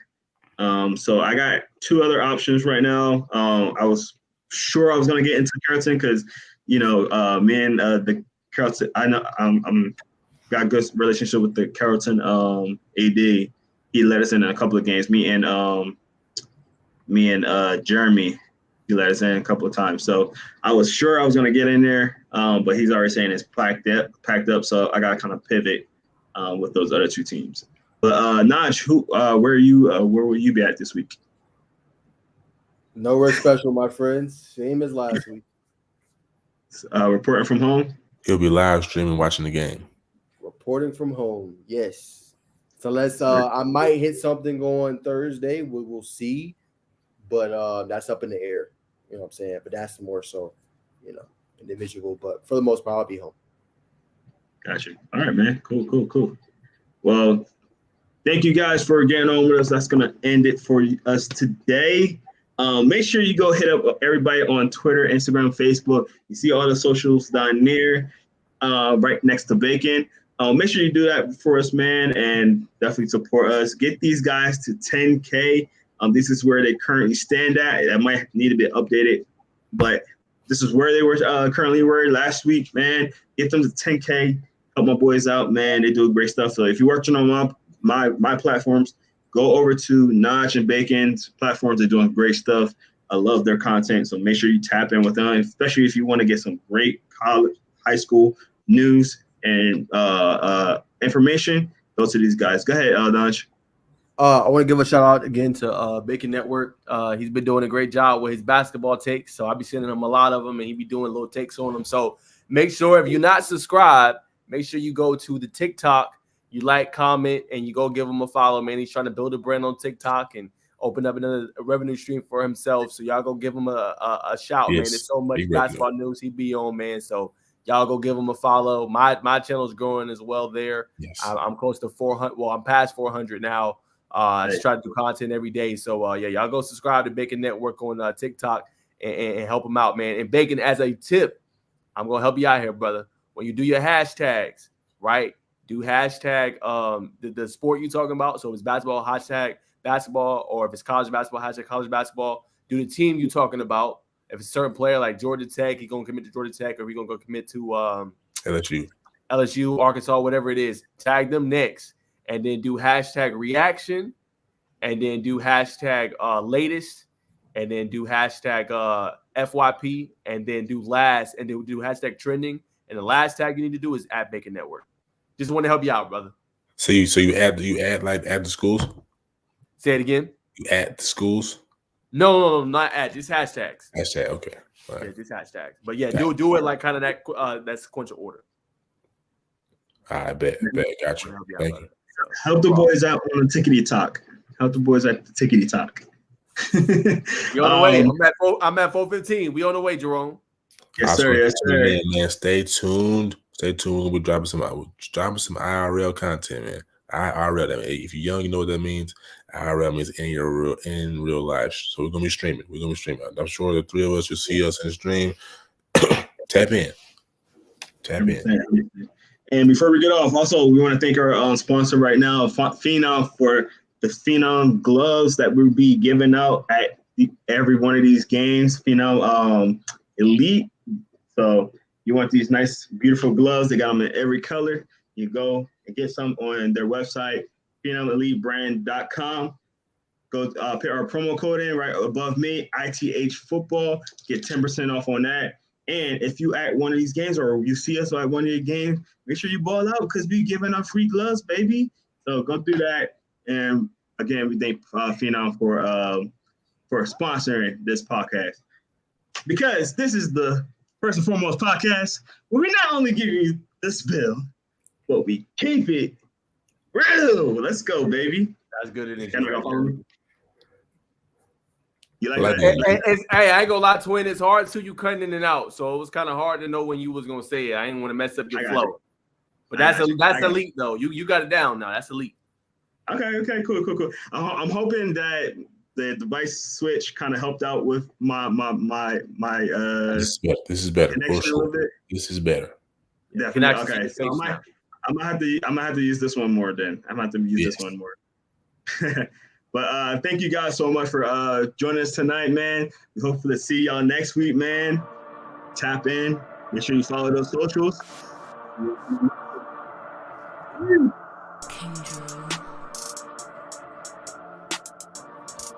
If I can click the button, I say, click the button. There you go. That shit is shots.